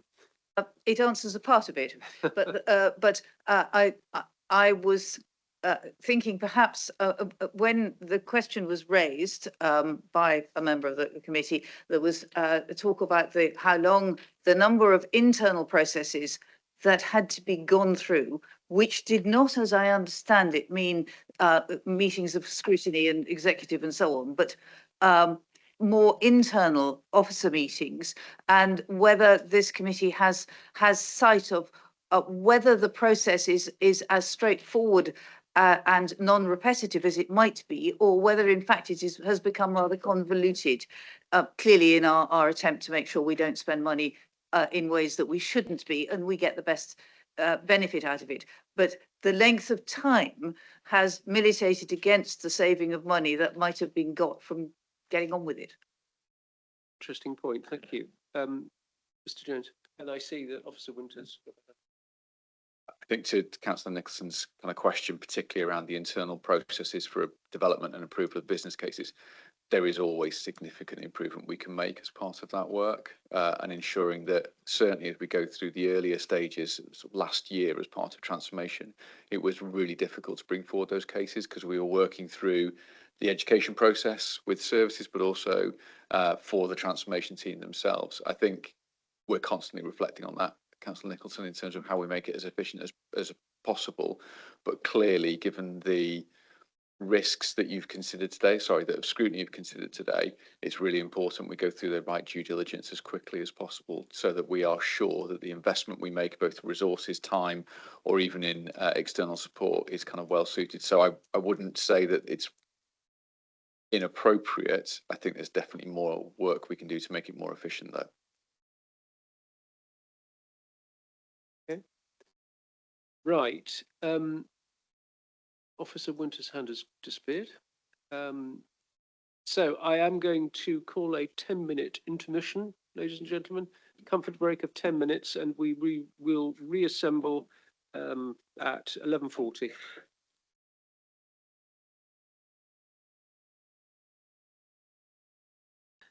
On the coldest day in March. And so with Chair's permission, you can cuddle a councillor. I'm not quite sure what you do with an officer, but run up and down on the spot or whatever you want to do to keep warm. By all means, re-don coats, whatever will help you get through the next session. But our apologies for the fact that at the moment we haven't managed to obtain any extra heating, but we are working on it. Okay, so if we're all back, we'll move to item 7, which is Corporate Performance Management Report, Quarter 3, and you will see this beginning on page 137. I will ask Councillor Lation to introduce the item, please. Thank you very much, Chair. This is, of course, Quarter 3, as you have said, so that is to the end of December.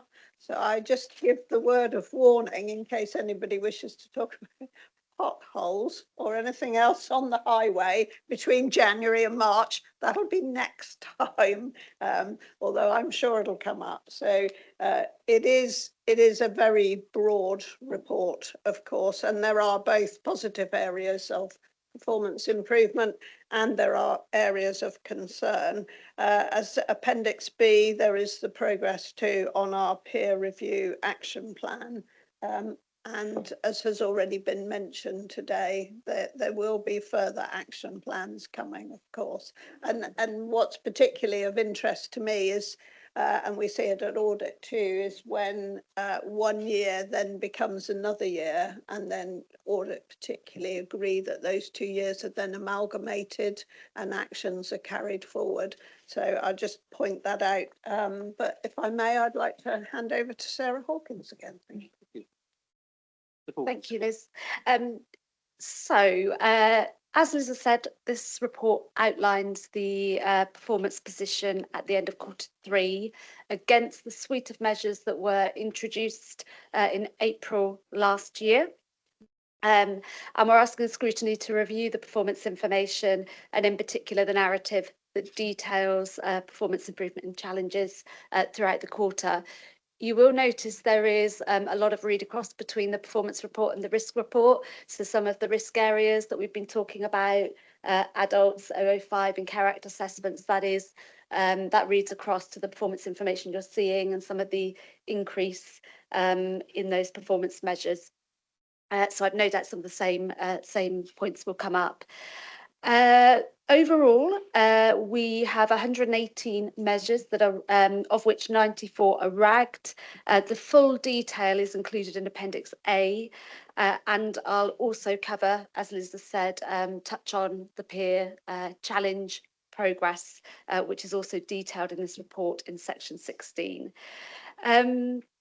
You'll see in Appendix A that we continue to use contextual measures where they add value. So hopefully that provides more context and helps us understand performance. And I know the example we've used previously is if we have a change in the overall volume of calls, what impact does that have in terms of the ability of the proportion we're able to answer within a particular time frame. So we're looking at that as well across some of those children's measures to hopefully improve our performance reporting moving forwards.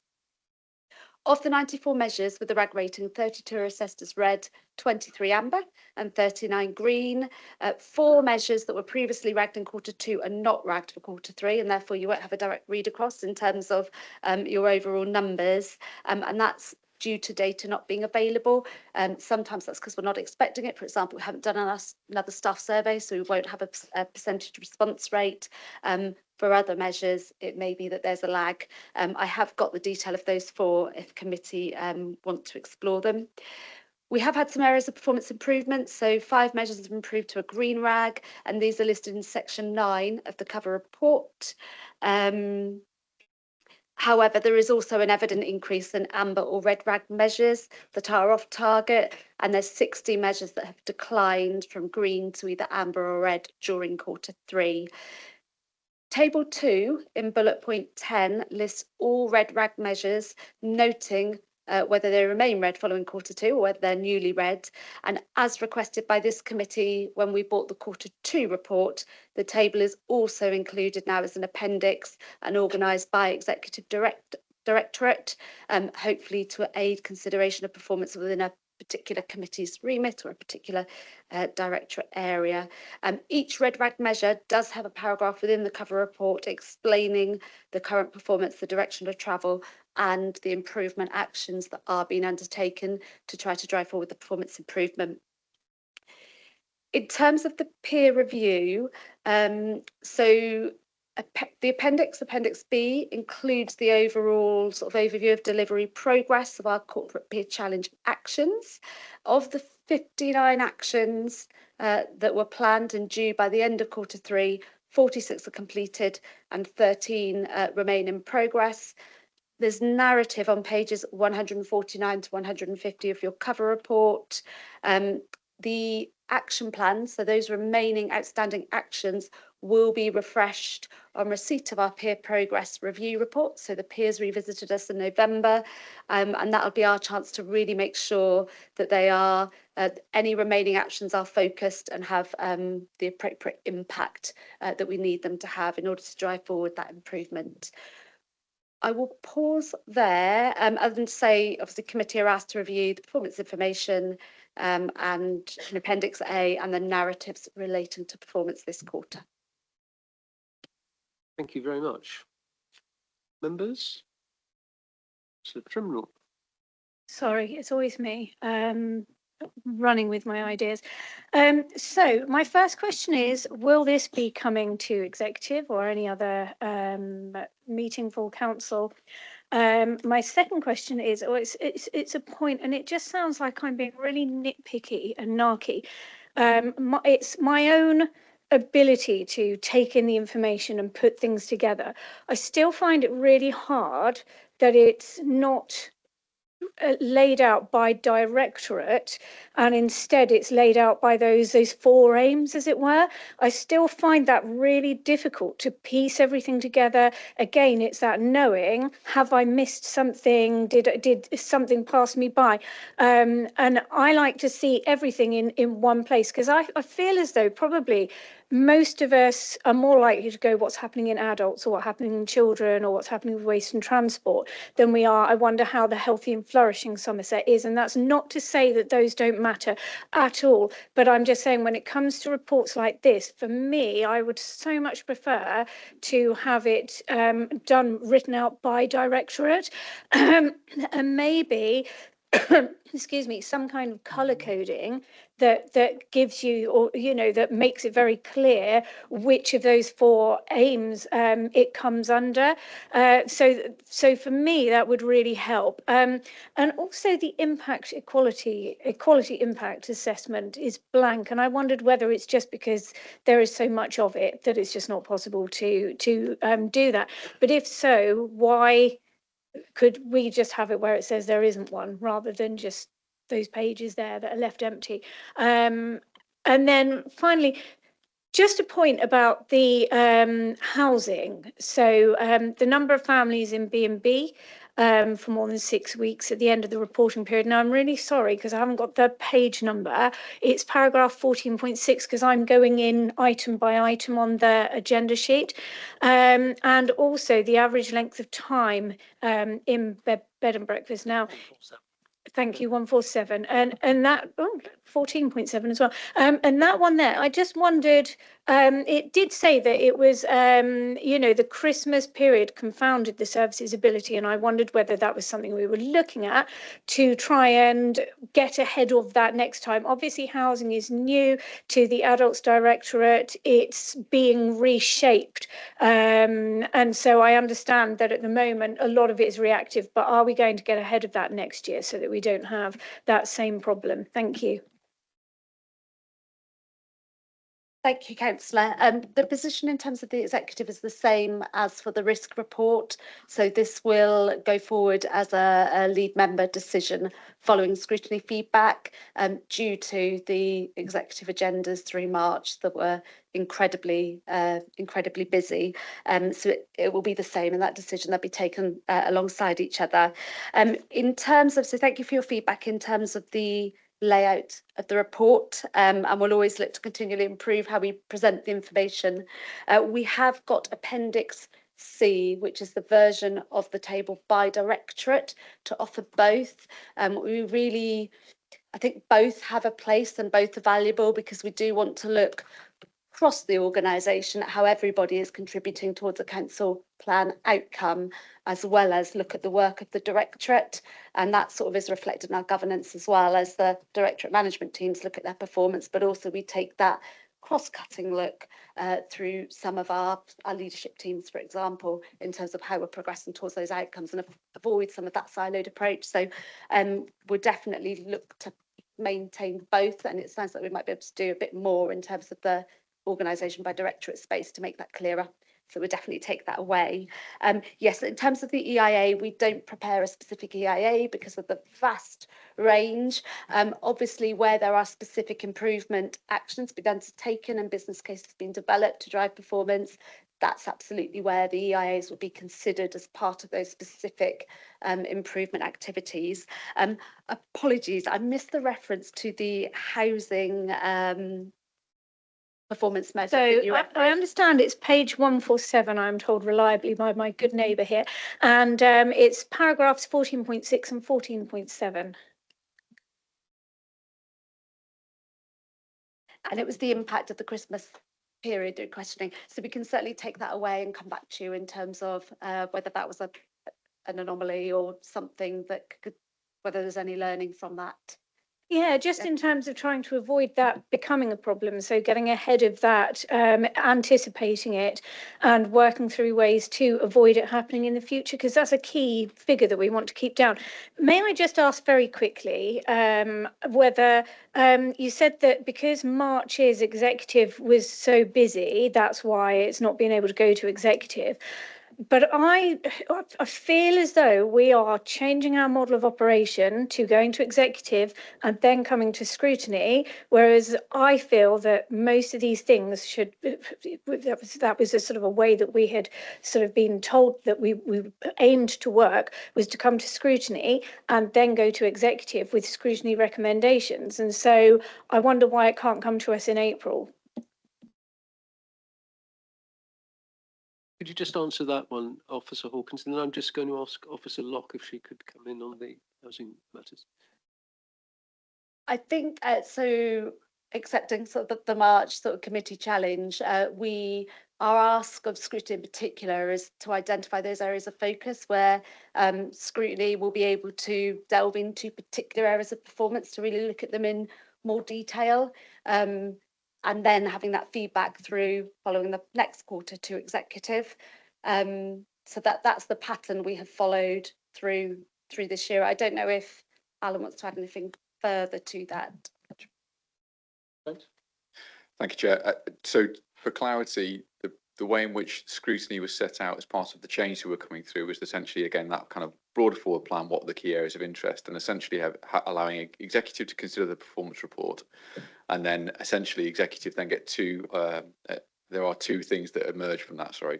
One is clearly all members get to see the performance report and get to comment on it as part of that process. Additionally, executive could ask for additional scrutiny support or engagement in particular areas. And at the moment, it's that opportunity to kind of set that view. So scrutiny absolutely have their own discretion to look into the whole report, areas of the report or anything else. But in addition, the way in which it was intended to operate once the final changes come through is that it benefits from that executive opportunity to say, we would welcome scrutiny to dive into this process. But we're still in the kind of slightly hybrid model at the moment as we catch up ready for the new processes that kick in once the committees are, once the new scrutiny committees are effectively set up. The purposes for this meeting, though, were that there was insufficient time to consider it at executive at March, hence why scrutiny are effectively seeing it first. And then once scrutiny's recommendations and views are considered, it's then for the executive member to review that, to endorse those decisions or not, as the case may be, and then essentially finalise the final report. So when we did our scrutiny review sessions last year, and that was one of the things that came up, was the purpose of scrutiny, and we talked about how scrutiny would look at things first and make recommendations. Not all councils did that, we were told that, but that was sort of the impression I had from that, was that that was our operating model. Are you saying it's just on this item and the previous item that scrutiny will see it, that it wouldn't go to executive anyway, and that scrutiny would just see it? I'm trying to understand, are we moving to a system now, because we've had so many things that have come to us post-executive, that the way it's going to work is executive will tell us what they want us, or not advise us, what they want to look at, and then I don't understand, I'm sorry. For absolute clarity, there is both options available. Both options are very clearly available, and scrutiny can consider the forward plans and ensure that they see things first, should they wish to do so and make that request. And alternatively, particularly when it comes to performance reporting, the opportunities for executive to actually provide a view and seek support from Scrutiny to dive into those matters that they believe would require additional support from Scrutiny. So, for example, you've considered education, health and care plans today. That would be one of those areas that potentially Scrutiny could also suggest to you. So both are available to Scrutiny. The critical part in the new way of working is ensuring that those forward plans are given really careful consideration of those matters that you would like to see first. And I think the key thing, Councillor Trimble, is that Scrutiny in future should be able to set more of its own agenda so that it isn't just done unto, but it actually is being properly proactive. And that might be that sometimes you look at things in advance of executive or sometimes after it, but it's very much, as far as is at all possible, Scrutiny taking that decision rather than Scrutiny being told what it must do. All right. Officer Locke, could you just comment on the housing issues? No problem at all. So, a couple of things. So, first of all, the Adults and Health Scrutiny have got a task and finish group that they are looking at around housing. We've just set that up, as you know, and that is about us having some control and having a deep dive into some of these issues that we've got in housing. However, Christmas period, I can do that for you. We had 2 or 3 families that were due to move into more properties, permanent properties, and some of those wanted to wait till after that period and the properties weren't ready. So that's a little blip that we had there. However, we have as it says in the report, a bed and breakfast reduction board, and that has some really clear priorities. The priorities is to reduce those stays. What we don't want is families in bed and breakfast for a long period of time. It's not great for them, it's not great for anybody. However, what we have done is we've seen so we have a duty under the Housing Act, particularly for families that are homeless. What we've seen is a rise in that full duty acceptance, which means that we're having more families come into us. So we as it says in the report, it's 300, I don't know if it does in that report, but it does in mine, 347 to 365. So we've seen that increase coming in. That's good. It's not good that we've got more people coming in, but it's good that we're absolutely accepting that as a duty. Our intention, though, and we've been looking at it on a weekly basis, that we review all families in bed and breakfast. So we're reviewing them on a weekly basis. And most importantly, we're expecting to see some degree of improvement in that area. However, as you know, we've not got lots of new homes. We haven't got the new homes for the size of the families we want. So we think it's about 6 months for us to reflect on the performance and see that real improvement. So we will see it, but it's not quick win in this space. It's going to take us a little while to get to that point. With the SH22, which is the one underneath it, which is the percentage of households that are prevented from homelessness. So what you've got to do is prevent, so people don't get into that situation. And that prevention work is part of the Newton programme of change that we've got in place. So our idea is to prevent more people so they don't get into the homelessness situation in the first place, strengthening that by some new tools that we've got in place that have come out nationally that we are borrowing here. Improve our case management. So we've, as you've seen and as you know, we've gone out and we've recruited into this space. We've just now got a full team in there recruited. We've also given them a lot of training on what prevention means. How do you prevent people and what we're doing? And what are we using? Are we paying somebody's rent for a little bit longer? Are we speaking to people a lot earlier in that process? All of that will prevent homelessness for individuals and therefore help that average length of stay, because we're hoping not to have so many people in there.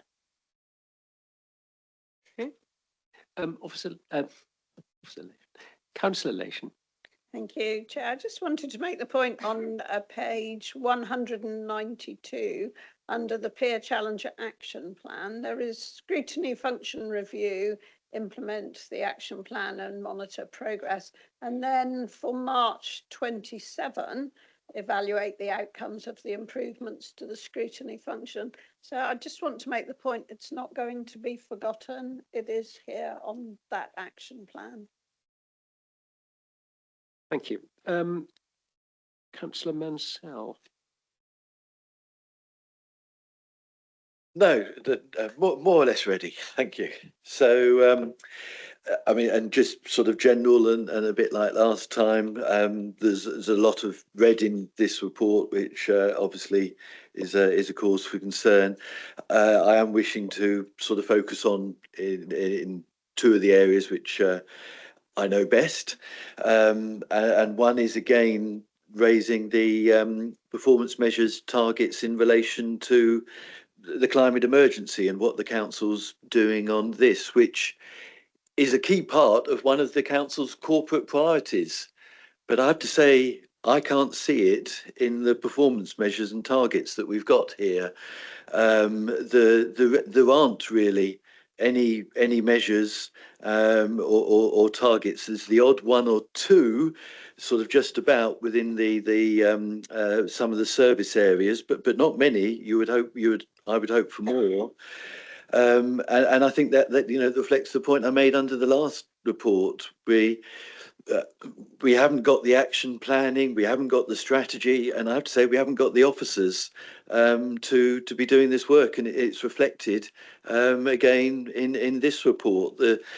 So I would say someone needs to give a serious thought to some performance measures and targets in relation to our climate actions that we should be taking, and in some respects are taking. I know there is good work going on, but there's nothing sort of pulling it together at a corporate level or a clear pathway or understanding of what we're doing, and it needs to be addressed.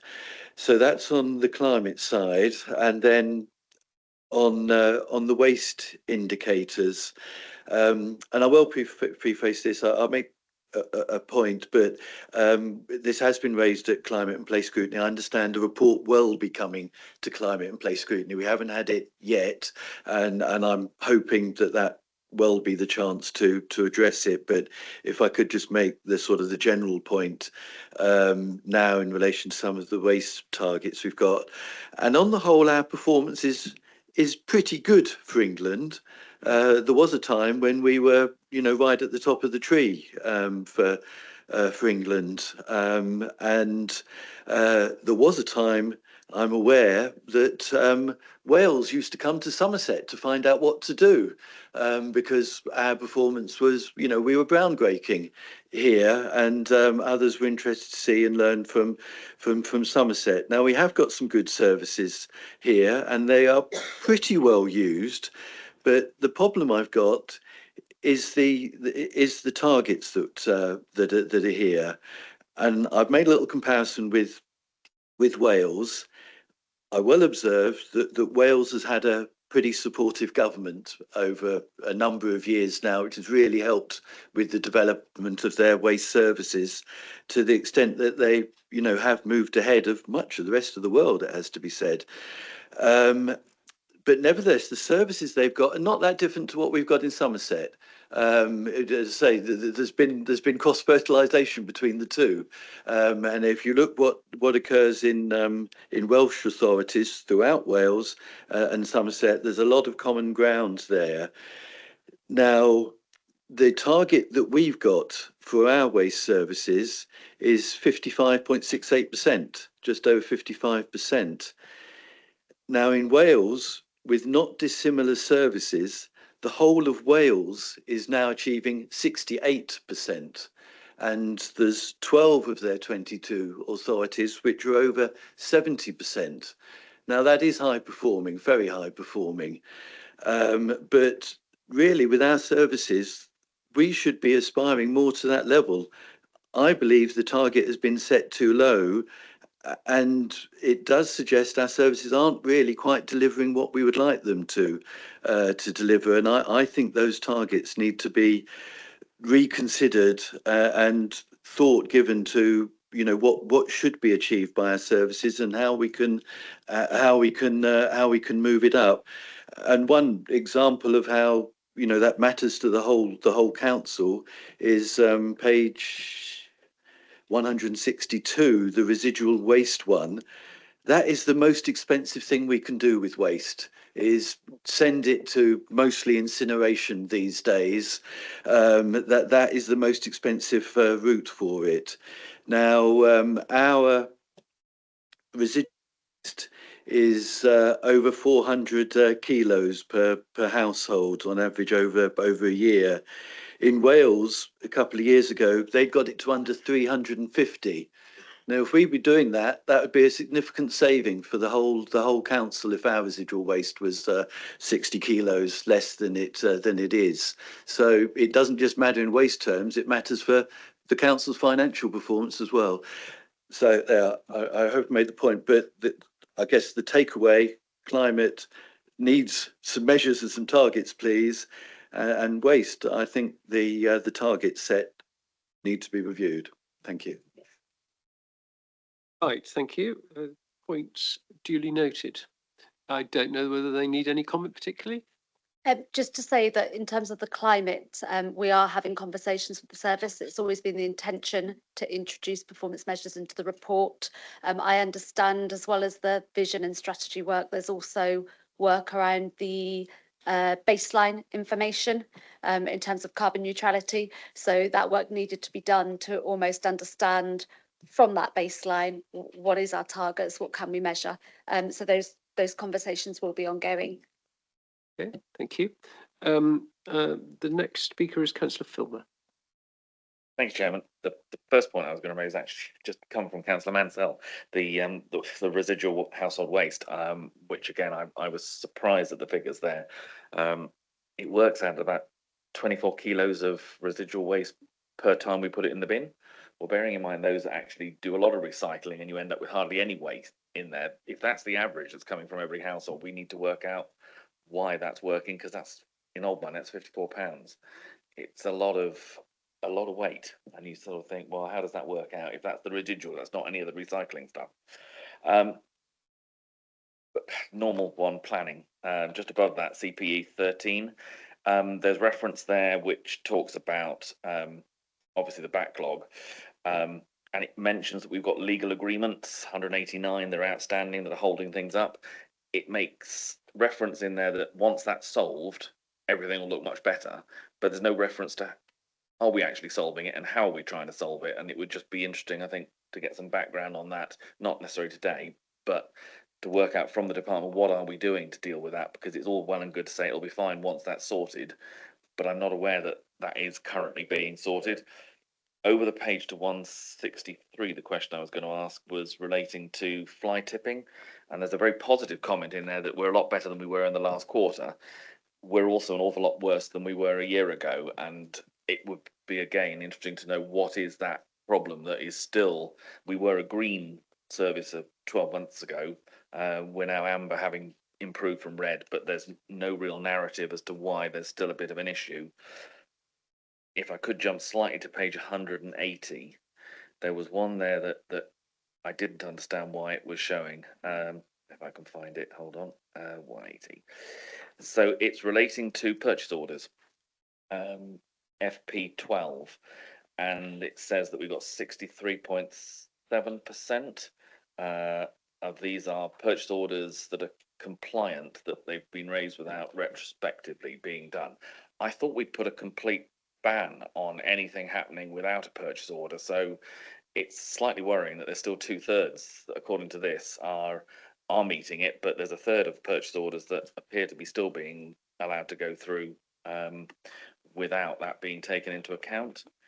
And the last question I was going to ask was to do with revs and bends on the next page, revenues and benefits. So it's FP 15, 16, 17. They all have a narrative about there's a backlog, we've changed to a new system, we brought all our systems together.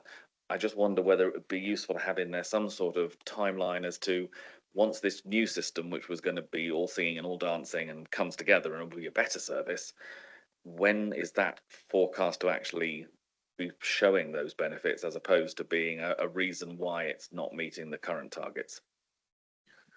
Okay, Officer Hawkins, a little quartet of questions there. Thank you for your feedback. In terms of the purchase orders and revs and bends, I'll hand over to Nikki Hicks in a minute. In terms of the fly tipping, we will certainly take that back. It's a really fair point, so we'll feed that back and we'll get more information. And we note your comments on the waste, which will feed back in as part of Councillor Mansell's feedback as well. Right, thank you. Officer Hicks. Thank you, Chair. So in relation to purchase order compliance, we haven't reached the target that we would like to be at for compliance across the whole organisation. We continue to work with services to try to get their compliance up in terms of not doing retrospective orders. This has been about training and development on our systems, but also about how we work with the services to ensure that everyone does understand the rules around a purchase order needing to be in place. So there's now BI reporting that goes off to each of the service directors, and that is reported up to our statutory officers board meeting. And I know it's something that the audit committee are also keeping an eye on. There's lots of things happening that are going alongside this. So we've got the finance improvement plan, which is being drafted. That's around end-to-end processes of financial management across the whole authority. So we're having a look at that, and with regards to that, we're looking at strengthening our financial procedure rules to ensure that everyone is very clear about the compliance expected across the organisation. But there are pockets of services where they haven't got it quite right yet. On that one, just I don't want to beat people over the head, but members were assured that in effect there was a moratorium being brought in that you could, if there's not a purchase order, it doesn't get done. When does that actually kick in, that there is a complete sorry, without a purchase order this is not going ahead? So it's very difficult. So at the moment, no invoice can come into this authority and receive payment if they are not on an exemption list. You will always have exemption from purchase orders, such as utilities. You're never going to get those purchase order compliant. But every invoice that comes into the authority that's not on that exemption list, if it hasn't got a purchase order, it's pushed back. So it goes back to the supplier. Unfortunately, because the council has received some of those goods and services, obviously it is a case where we can't not pay for goods and services that have been received, despite them not having followed the process in the first place. So that's where the emphasis needs to sit with the officer who's requested those goods or services, and it's those people we need to hold to account in terms of not following the proper process. And that's where we are working with the services to get that compliance. There are other areas where we have instilled some more compliance, so where people haven't undertaken the correct procurement training to allow them to raise purchase orders on the system, all of their access has been removed from the system. So there are baby steps that we are taking at the moment to try and ensure we are getting as full of compliance as we can without going too hard in at once. So that, and Revs and Bends, so we have consolidated onto everyone is using the same system. They are not yet on what I would call one platform. So they are still on 4 different platforms, because we had to align going to one platform, so that it's just one umbrella of a system in the cloud, with the DWP timeline. So that happens in July. So we have got still a little bit of differentiation in how we are working until we get onto that one platform, hence why we had 4 billing runs this year still rather than 1. We also are in the middle of doing a restructure of the whole team, because they were excluded from the original restructure when we did the organisation-wide restructure. So we've got a bit of unsettlement in the team as well while we go through that restructure period. And then hopefully we will get some stability to allow us to have a look at what are the true levels that would be a normal turnaround time for cases coming into the authority. But I think I spoke last time around. At the moment, we are seeing about 3,000 different transactions coming into that team in a week, and they are clearing 5,000. So they're clearing more than they're receiving at the moment, but still a high volume and still some unsettlement in that team. But I take on board your comment around a timeline would be useful. Okay, thank you. Councillor Staunton. Thank you, Chair. I just wanted to pick up on a couple of the comments that Councillor Mansell has made about climate change, particularly in relation to flooding. Really complicated issue as to where the water goes once it's fallen from the skies and how fast and where it finishes up. And all of that relates to really what the land is used for. So I just wanted to draw all the committee's attention to the government's land use framework, which they published last week. I don't know if people are aware of it, but it's well worth looking at it, and particularly actually the introductory letter from the Secretary of State, which talks about picking up on farmers who know a great deal about land use, makes the point that, well, claims that we have enough land to do everything we need to do to build houses and grow food and so on. I mean, very debatable points actually, but some people may remember about 2 or 3 years ago, I was pressing for us to have a land use strategy for Somerset, and there was never funding available to do it. I'm not sure whether we need to now, given that there's a national framework, but we really do need, when we're thinking about climate change and thinking about flooding, to understand what land we've got and what the potential changes of use for it are. And actually, the crisis that's going on at the moment, causing a rise in the oil price, is going to have a big effect on that. I was at a meeting with 6 farmers yesterday, all of whom are in real trouble. Their businesses are becoming unprofitable just because of the cost of fertilizer and fuel and other things. And so we're going to finish up with land that is being used for food production, not being used for food production. So what does it get used for? And what happens to those farming businesses? So anyway, if we could start thinking about land use, that would be helpful in the context of climate change. Thank you very much, Councillor Stanton. Councillor Hobhouse. Thank you, Mr. Chair. Waste. I happen to have Dimmer Dump in my division, and we now have a sorting belt which sorts all the residual waste. And I can't see any difference on these figures to when I was on what was called the waste board, which was where we had the districts and the county had to have a board because there were different people collecting different things and then disposing of it in different ways. Now, I don't know how many of these, I can see that some of these figures are recycling at the resident, but I'm interested in what is being recycled out of the residual, because I would mind putting money on it that the Welsh figures have actually added what they're recycling on the residual to make those figures at 70%. Because we didn't move anywhere for years from the 55%. And at this moment in time, we have lorries leaving Dimmer to go to Avonmouth with everything that is combustible to make electricity in the waste burning facilities at Avonmouth. And the question I've next got is actually, are we going to include those in recyclable, or are they going to be considered to be put in waste as they were in the past?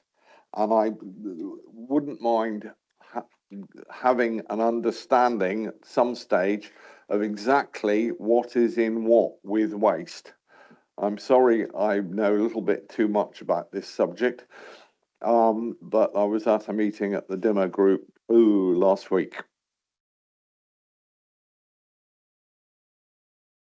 Thank you. We can certainly take that back and clarify what's included and what isn't in terms of residual. I think the other piece we can do is look at benchmarking. So how benchmarking in terms of our current performance and our targets against other authorities to inform that work around our targets with the service.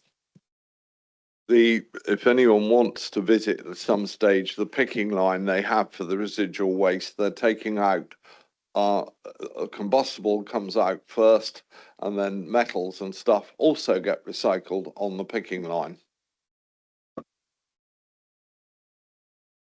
Councillor Mansell, you wanted to leap back in. If I may, and thank you for 2 very interesting contributions from Councillor Stanton and Hobhouse. So, certainly interested to hear what you had to say. Just on one specific element of that, and whether energy for waste should count as recycling, and I will say very strongly no. So the energy from waste as a source of energy, in terms of carbon emissions, it compares to coal. from a climate point of view, it is really bad news. It is not a good source. It's not a clean source of energy. They have a lot of emissions to clean up. Whenever you go to an incinerator, you're amazed at all the emission controls they have to do. Is the biggest, nearly looks like the biggest part of the plant. But the bit that they still can't deal with is all the carbon emissions. As I say, as a source of energy, it's a very bad one. And in our performance in the one of the early reports, it's noted that it's been added to the emissions trading scheme, so it's making incineration even more expensive because of that carbon pollution from it. So you gathered for me that that's a no, and I'm sure it will remain a no from governments and so on as well. Thank you. Councillor Lation. Chair, I'm just trying to find the reference to it in the budget setting papers, but I think we had a growth item on emissions from waste to energy. I'll just see if I can find it, because that is changing. And I recall when I was on the waste scrutiny asking about who was monitoring emissions from those plants many years ago. So I'll just see if I can find it, and if I do, I'll put the page reference in the chat. Councillor Filmer. Thanks, Chairman. There was one other question I wanted to ask if I could, and it was on page 184. It's relating to the Freedom of Information request, and I didn't quite understand how the numbers worked. So for this quarter, it says the number of requests received were 501. The number of requests completed was 431, which would appear to be 70 more in than was done. But the backlog had gone down from the previous quarter. So I didn't quite understand how those three sets of figures related to each other, or whether they don't for some reason.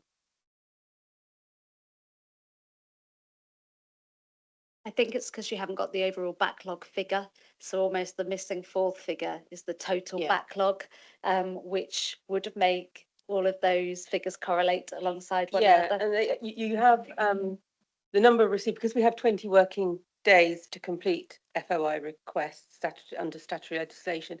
The number received are the new requests in. The number completed will be the ones that are done within that period, that will be older requests. And yes, I think there is an extra figure that should be there about the overall backlog and how that has reduced. So it has been coming down over that quarter, but a sort of an early indication for this quarter is that numbers are significantly shooting up. I think we've had about a 20% increase in the first 3 months of this year when compared with the first 3 months of last year. So those figures were set to change again, unfortunately, and complexity as well, with AI creeping into requests. The work is coming in. Would just like to ask Chair if it's possible, if there is a fourth figure that would help clarify that, then it would be useful to include that, so that because at the moment when you try and make them add up, it's confusing. And I have just realised it is the Q2 figure. So at the Q2 we had 347 backlog, which has gone down to 260. So that demonstrates that a proportion of the backlog has been cleared, as well as a proportion that are coming in that haven't even reached the backlog. But yeah, we'll have a look at it to make sure that it's laid out as clearly as possible. Yeah. Okay. Page 142, paragraph 11.2 on planning, which continues to be a matter of concern to all members, I'm sure. Seems to be some degree of improvement in performance there, but I wonder if we could perhaps explore that a little more. Could you repeat the page number, please? Apologies, I missed it. Page 142, paragraph 11.2, and that's SC/CPE 13.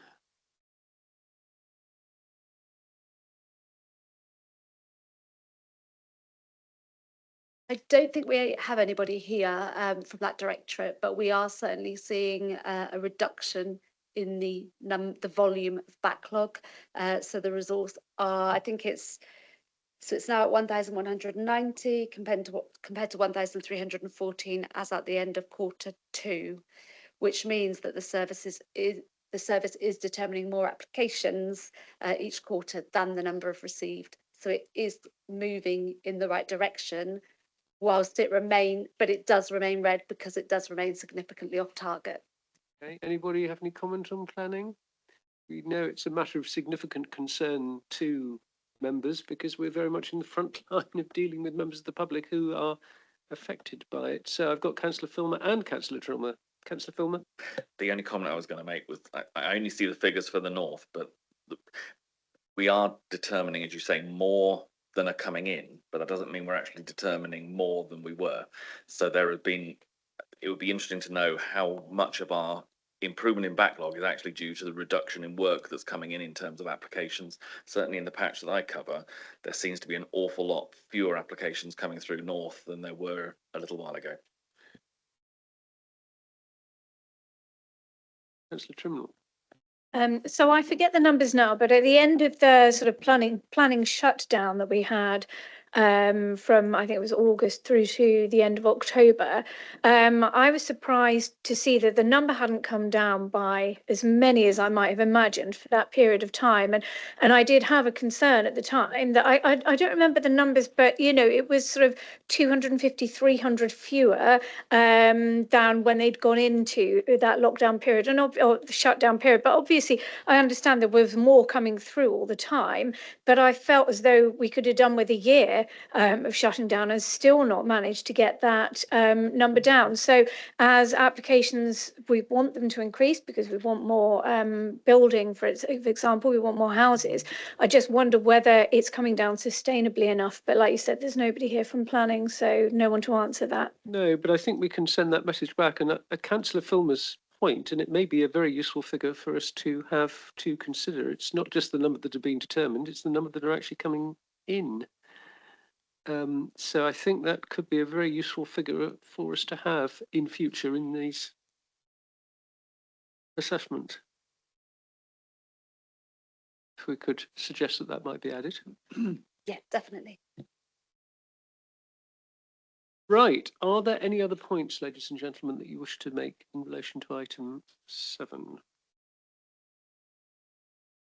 So if I can just reiterate then that final point that the number of applications coming in needs to be added to the figure. We think nodded vigorously when Councillor Mansell was noting that waste targets need to be reconsidered and that climate needs measures and targets.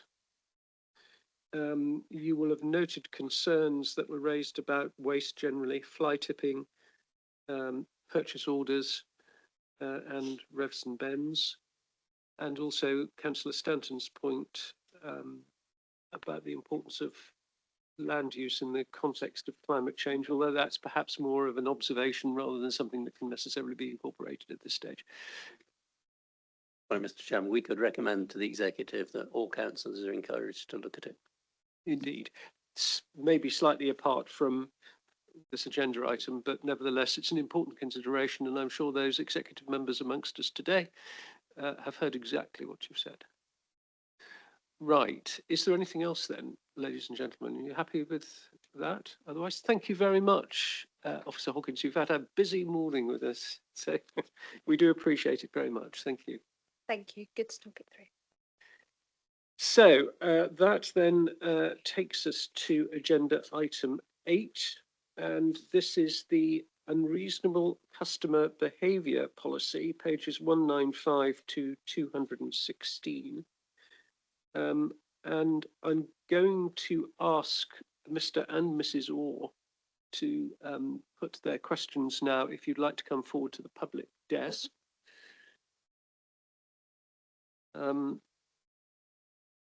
So we're beginning with Mrs. Orr.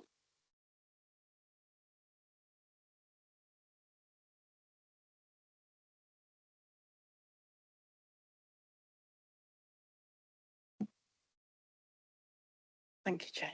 My name is Brenda Orr. I would like to thank the Chair with my husband's agreement to act on his behalf for allowing me to make an impact statement on the unreasonable customer designation we as a family endured for 8 difficult months.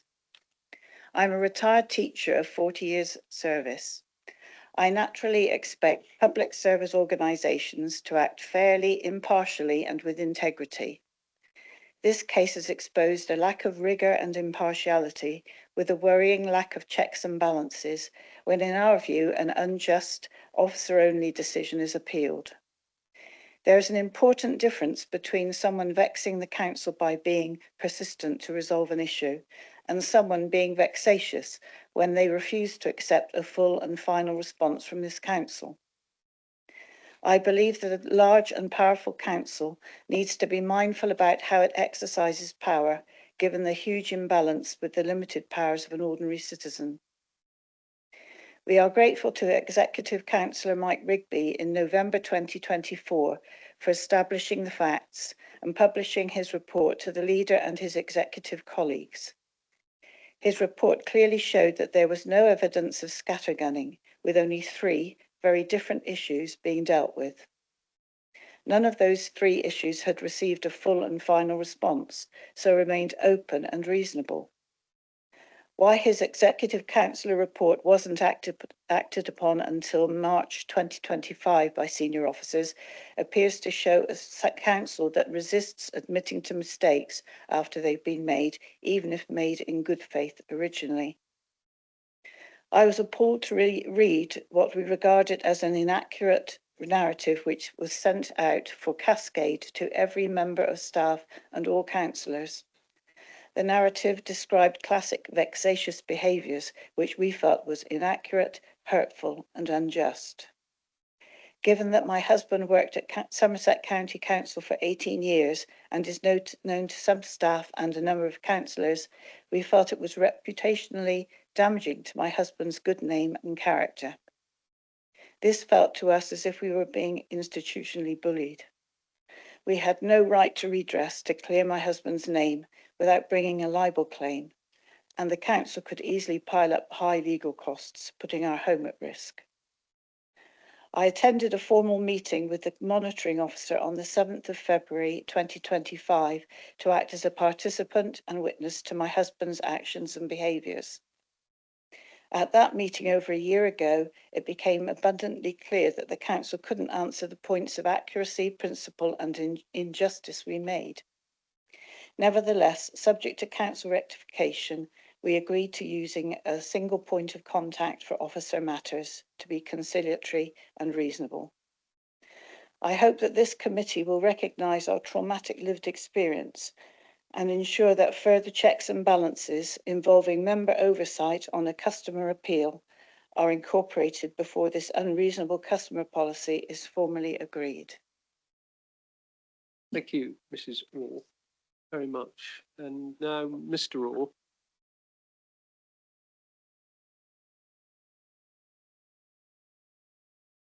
Mr. Orr. Thank you.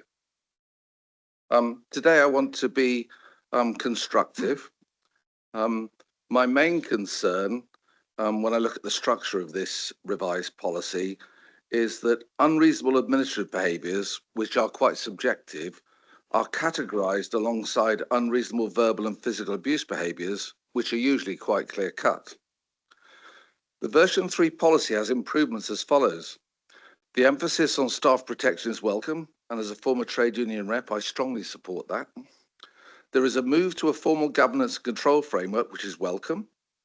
There are new enforcement powers, but I feel these need further safeguards.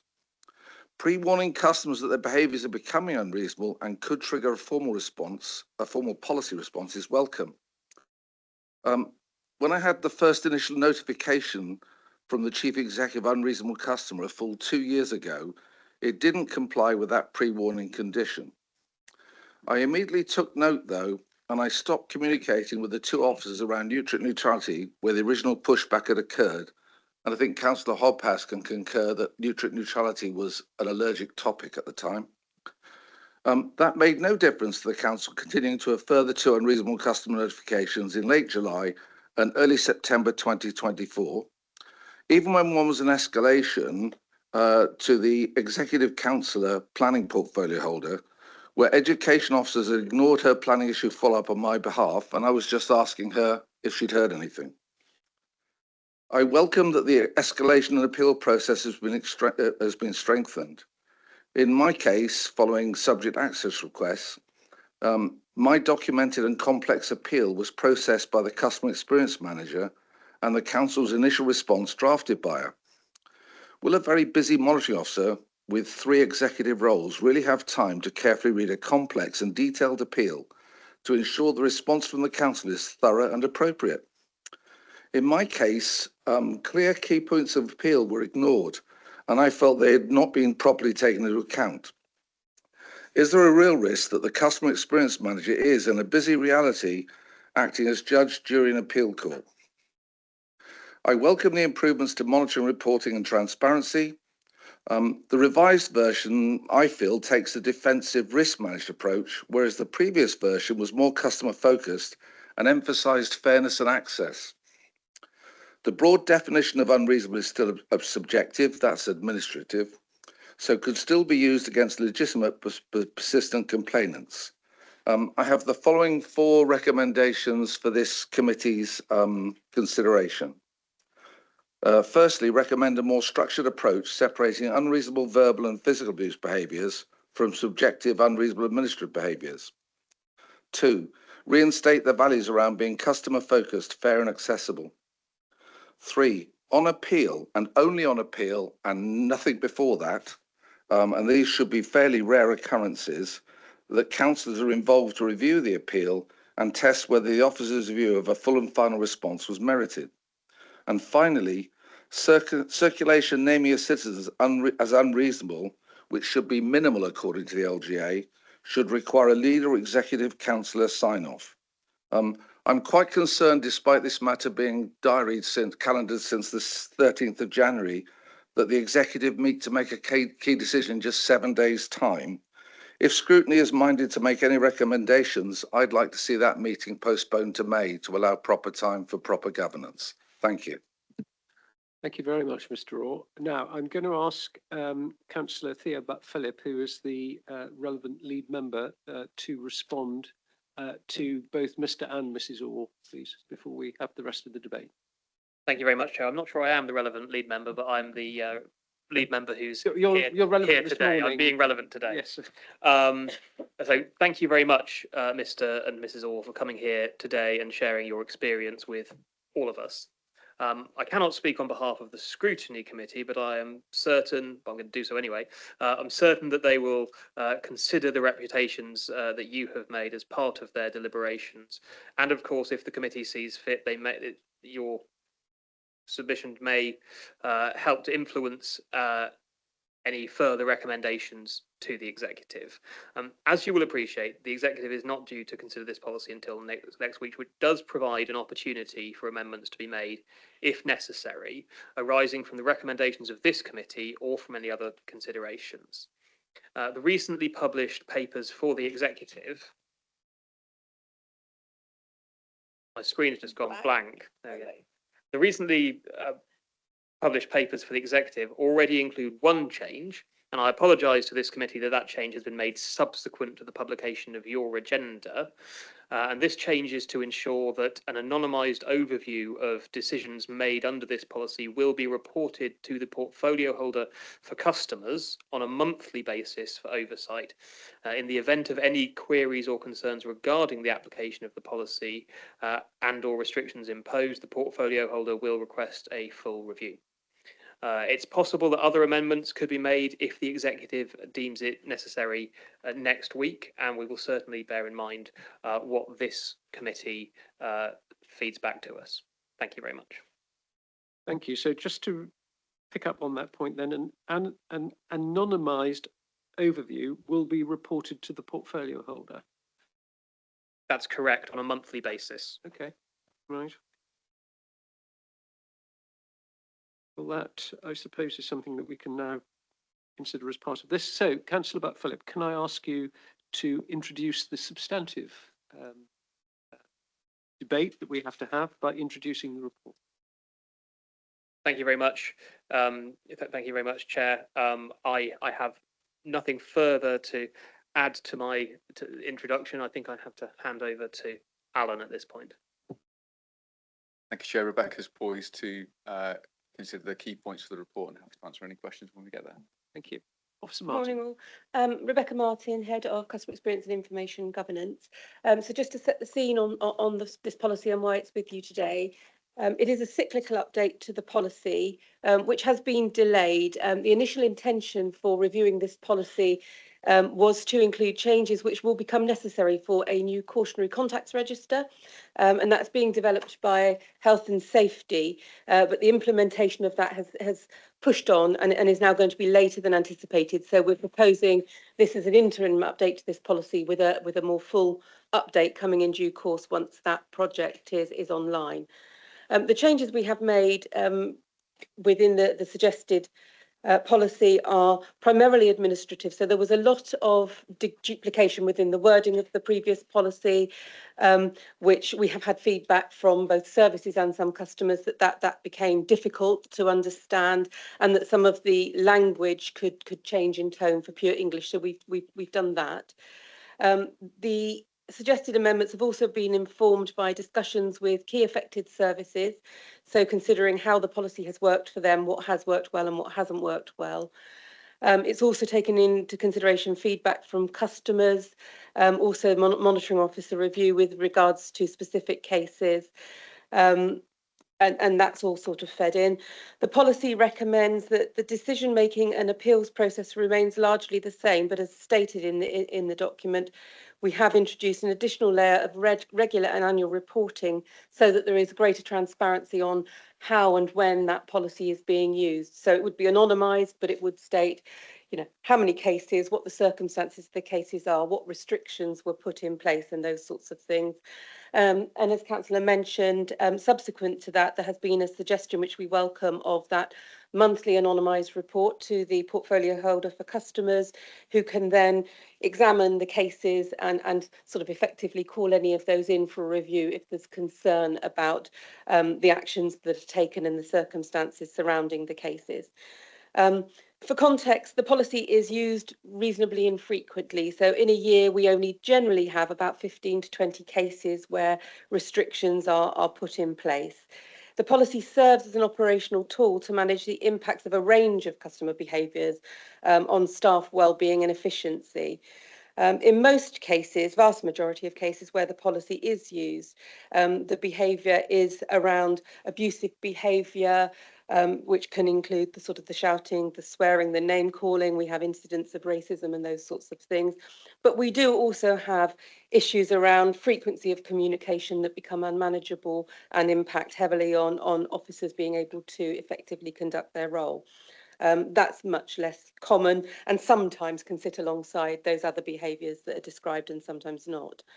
The policy doesn't seek to judge a character of the customer, to be clear. We don't designate a customer as unreasonable. It is focused on the behaviour being displayed at any given time. So it does acknowledge that, you know, oftentimes there will be customers that are going through something quite traumatic within their circumstances, and their behaviour may change as a result of those things that they are experiencing at the time. And we do try to take that into account.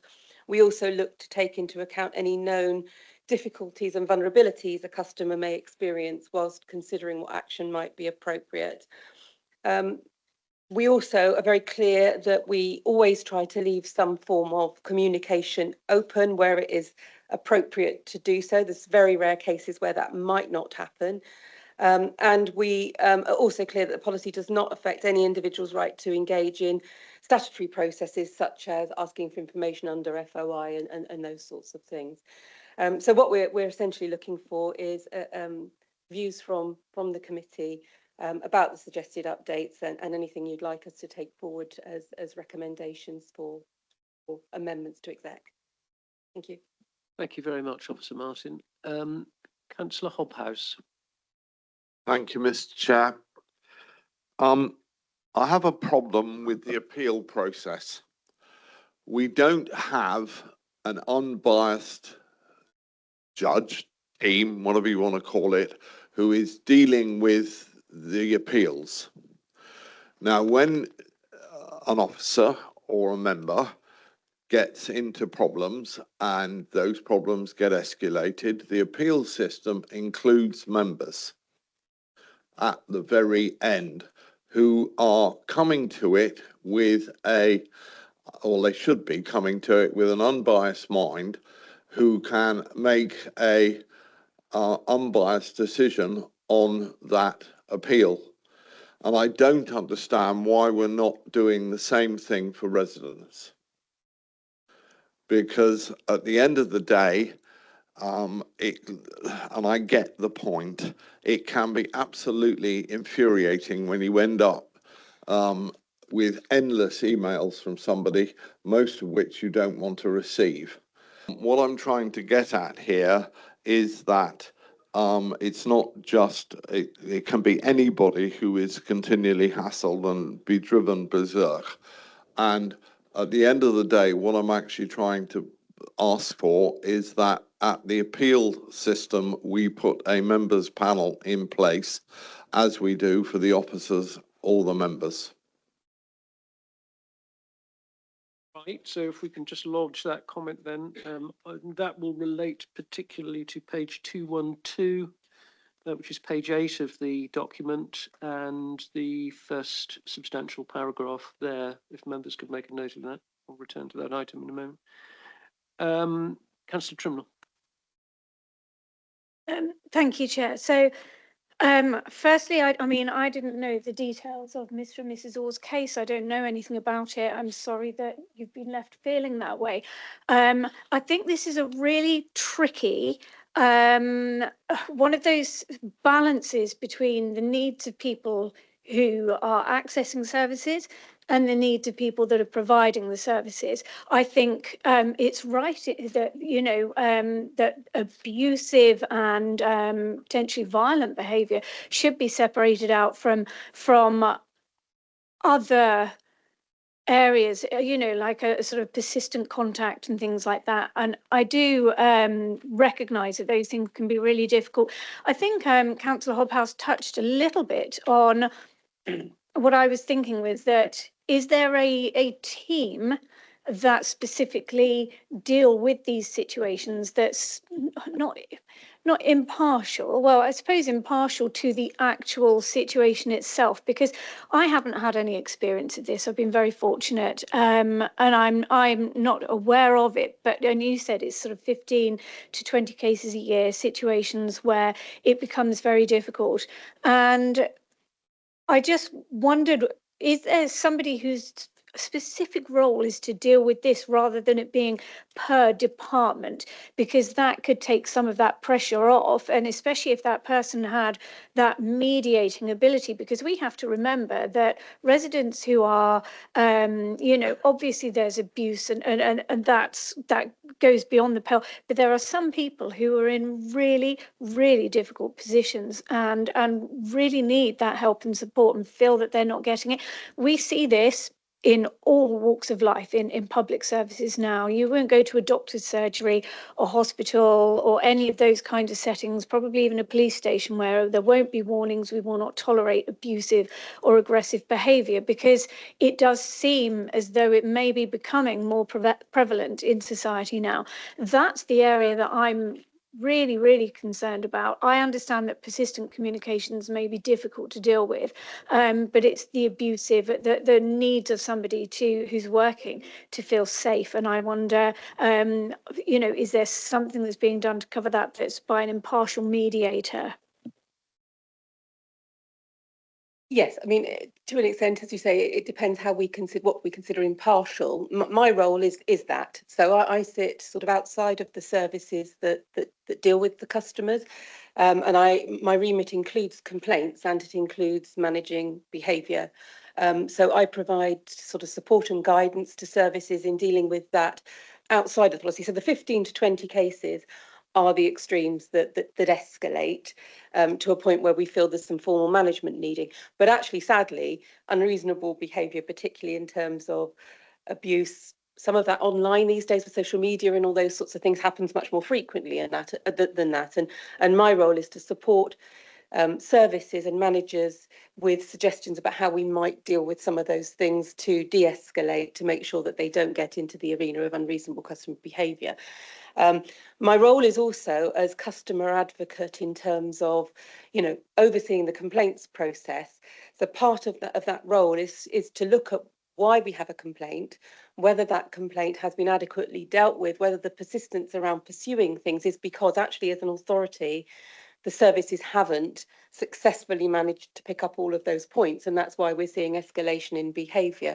So there is an element of that in my role that seeks to be independent of the service and act as critical friend to say, well, yes, I appreciate that this behaviour is becoming really difficult and you absolutely shouldn't be facing the abuse, etc. But, you know, there are elements to this individual's situation that haven't been adequately responded to, that haven't been dealt with. There are issues that we still need to address. So I do provide that function.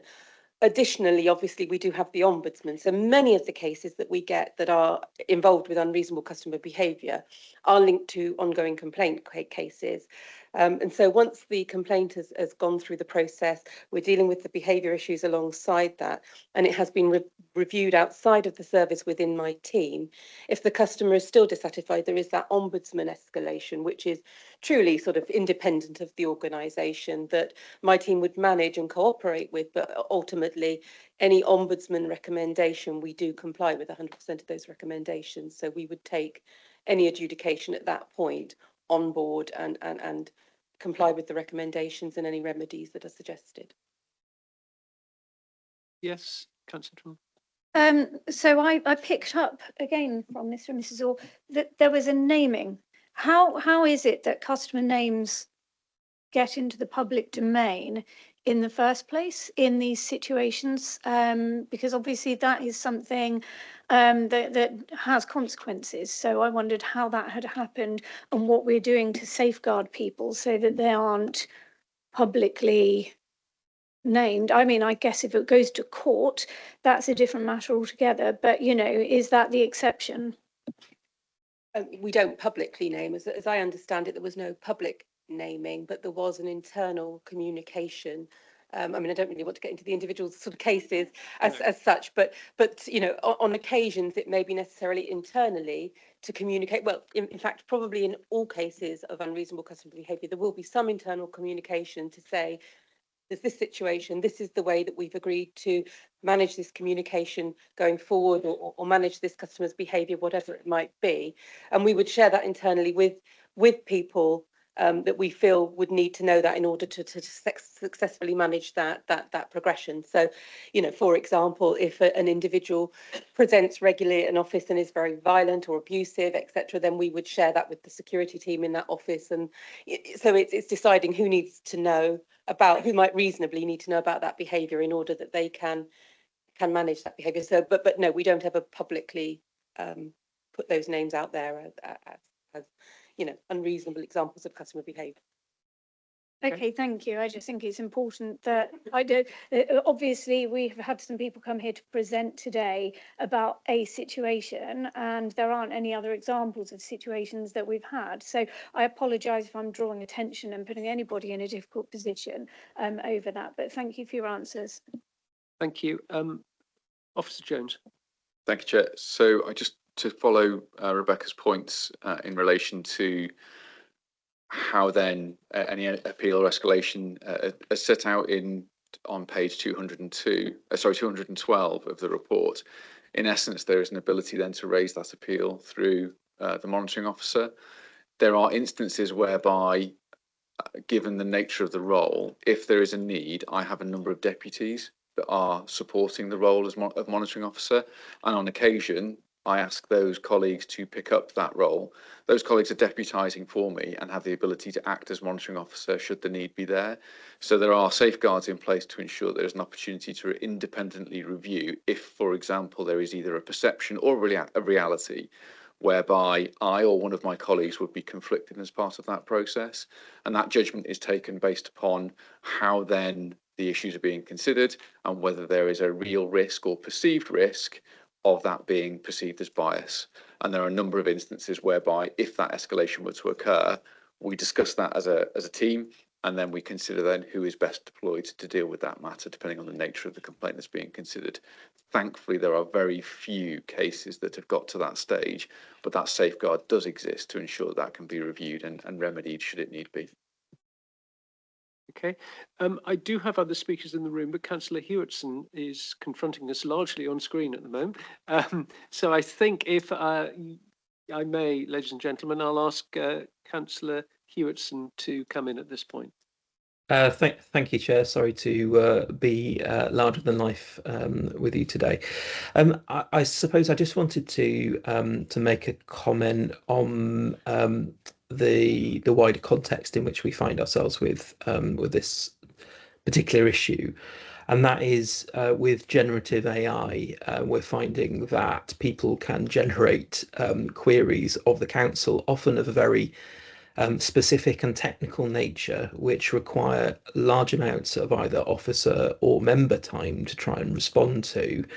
And that can have a huge impact, particularly when you talk about lots of requests in aggregate. So I wondered if the policy has been written with a mind on the way that technology is changing to make potentially well-meaning and perfectly constructive comments, but it's just the sheer volume of comments that can be generated through AI.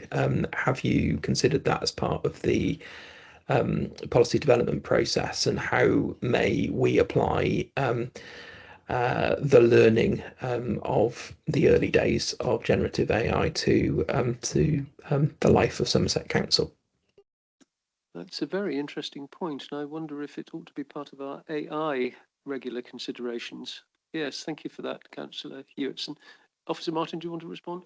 Yes, I think the answer is that it's in our minds in the consideration of this policy, but it's not there yet. It's probably further forward in the work I do under FOI, because in that work we are seeing a considerable increase in very long and very complex queries made of the council, which we believe to be down to the use of AI, which can be great because it does help customers understand the right questions to ask, but it can also be quite difficult sometimes as officers to see, the wood for the trees in some of those, and as you say, quite time consuming. And it is sometimes occasionally being used en masse by community groups, etc., to sort of post lots of different things. And we are looking at how the legislation helps us to field those, but we are in the very early stages of that. It's something that's coming thick and fast, and we are running to keep up with. As I say, with requests for information, we do have obligations under the FOIA and EIR legislation. It does give us some scope to look at whether some of those is, sort of unreasonable in terms of the frequency of requests or the amount of information being sought, or whether they are vexatious. But we take a very cautious approach at using those, because obviously as a council we do want to be open, transparent. We want to publish as much information as we can. But there is, as you say, that balancing between trying to do that and also managing the demands within our sort of limited and stretched resources. So yes, it's on the radar. We're not fully there with the answers yet, I think is the truth. Councillor Hewitson, your hand's still up. Did you want to come? Yeah, sorry, just one quick follow-up, Chair, and that was regarding sometimes with AI in particular, people can ask questions that they don't always understand.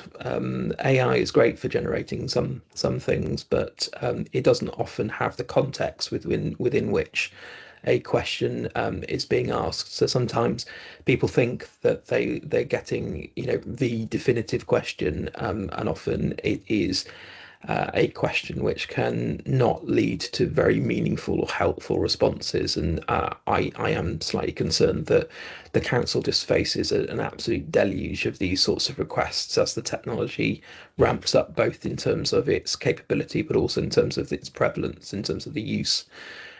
So while it's not specific to this particular policy, I do think that the Scrutiny Committee may want to consider how we review the policy in the future to take account of the technology and the behaviours of the people using the technology. I think that's the point I'm trying to make. Yeah, and understood and accepted, Councillor Hewitson. Thank you. Thank you. Officer Jones. Thank you, Chair. And just to come in on that point in terms of the nature and volume of requests that could come through that could be AI generated, I think it's fair to say, as Rebecca's outlined, there are suspicions from the teams, from officers, and I'm sure from members where we believe we're seeing responses that have been generated by AI. However, if that is submitted in the name of the public, it must be considered as a request from them, regardless of that assessment. And I understand the point that Councillor Hewitt is making. Absolutely, I think that's the issue. Any officer that submits something that's written by AI is responsible for what the AI has written. That's the way it works. As are members, as you'll know from some of the training that's been done, as is the member of public that submits that response. So I think that's the critical part of it. It's very difficult to determine it one way or the other.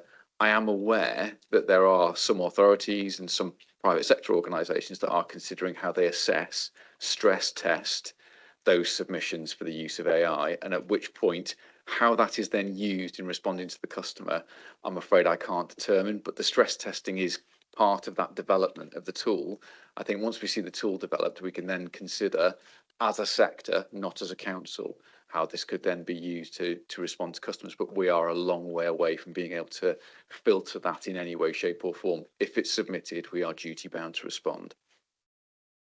Thank you. So the next member in the room wanting to speak was Councillor Sutton. Thank you, Chair. I think this is a really important subject. Unreasonable behaviour by staff, members of the public is not acceptable in any shape or form.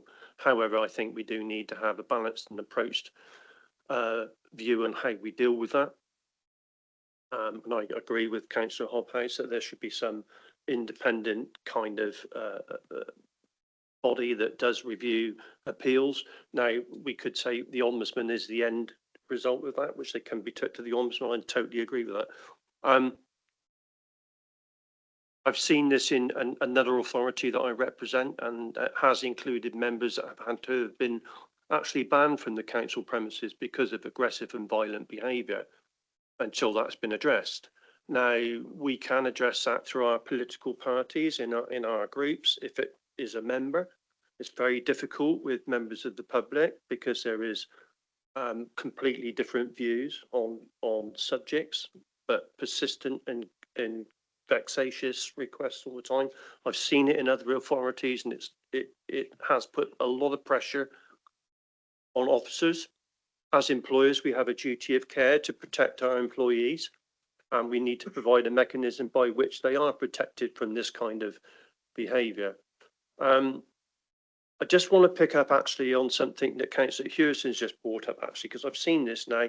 The regenerative AI, I've seen this in real time now being used by councillors in meetings, pumping in the information and coming out with extraordinary questions that I know didn't come from them because I know the characters themselves. And I don't want to be disrespectful to anybody, but when these questions start to come out and they're so comprehensive, it's obvious that they're being read off of their phone and it's coming straight out. I don't know how we deal with that. A question is a question, however that's generated, and if it's relevant to that particular thing, then there's a point there. But I wonder how far we're going with that kind of thing as well. So just picking that point up, Councillor Sutton, I think my response would be more or less echoing what Mr. Jones had said, that if you have a duty of care, and if during the course of a meeting you happened to have allowed your hand to stray to your phone and you've come up with a series of AI questions, what you shouldn't be doing is just reading them off without thinking about what it is you're reading. If you've had something like that to assist your thought processes, that's fine, but it should still be your thought. Therefore, I think, to be frank, whatever context you're in, you should be calling out people who just basically read off an AI list of things. Because I don't know if you find, as I do, occasionally you ask, I don't know, AI on Google or something, and it comes up with a completely stupid answer. And you have to use your human understanding to say, that is wrong, or that needs to be interpreted another way. And I think as members, that needs to be something you must do when you have this list of questions, not just reel off what AI has produced. Right, thank you. Councillor Filmer. Thank you, Chairman. A couple of things. One, following on from the similar point, I think in terms of my view would be, I would be very worried if we as an authority started to try and say, because we think you've generated a question through another means, we're not going to answer it. I think we are public, we are open, and we have to be accountable. If we find over time that becomes a real problem, then we'll address it. But I think try and, at this stage, say that we might be tempted not to answer questions because we think they've been asked in a complicated way by someone else. I mean, that feels like it's a very dodgy way to go, and I'm reassured by the comment that the monitoring officer made. I tend, like Candace Outen, to have some sympathy with Councillor Halpaz's suggestion. I think we do have member involvement at member issues, we have it with officer issues. I think it would make sense to have some sort of oversight, whether it's the standards committee or what body it is that looks at that, just to be what can be seen by the public as being a slightly more independent voice to come in. I think that would certainly help. The other question I was going to ask was, in Mr. Orr's submission that he made to us today, he raised 4 points that he thought would be improvements. Looking at them, all of them seem pretty reasonable to me, and I'm just wondering whether there is a view from the council as to whether those things could be embodied within our policy, and if not, why not for those particular suggestions. As I say, nothing on there screamed at me that it was unreasonable. They all seem relatively straightforward, but I would just like to know what the view is of officers or members. Yes, thank you for that. So this might be an appropriate moment for me to say where I think I am with this. And Officer Martin will know, because we've had a discussion about this in advance as well.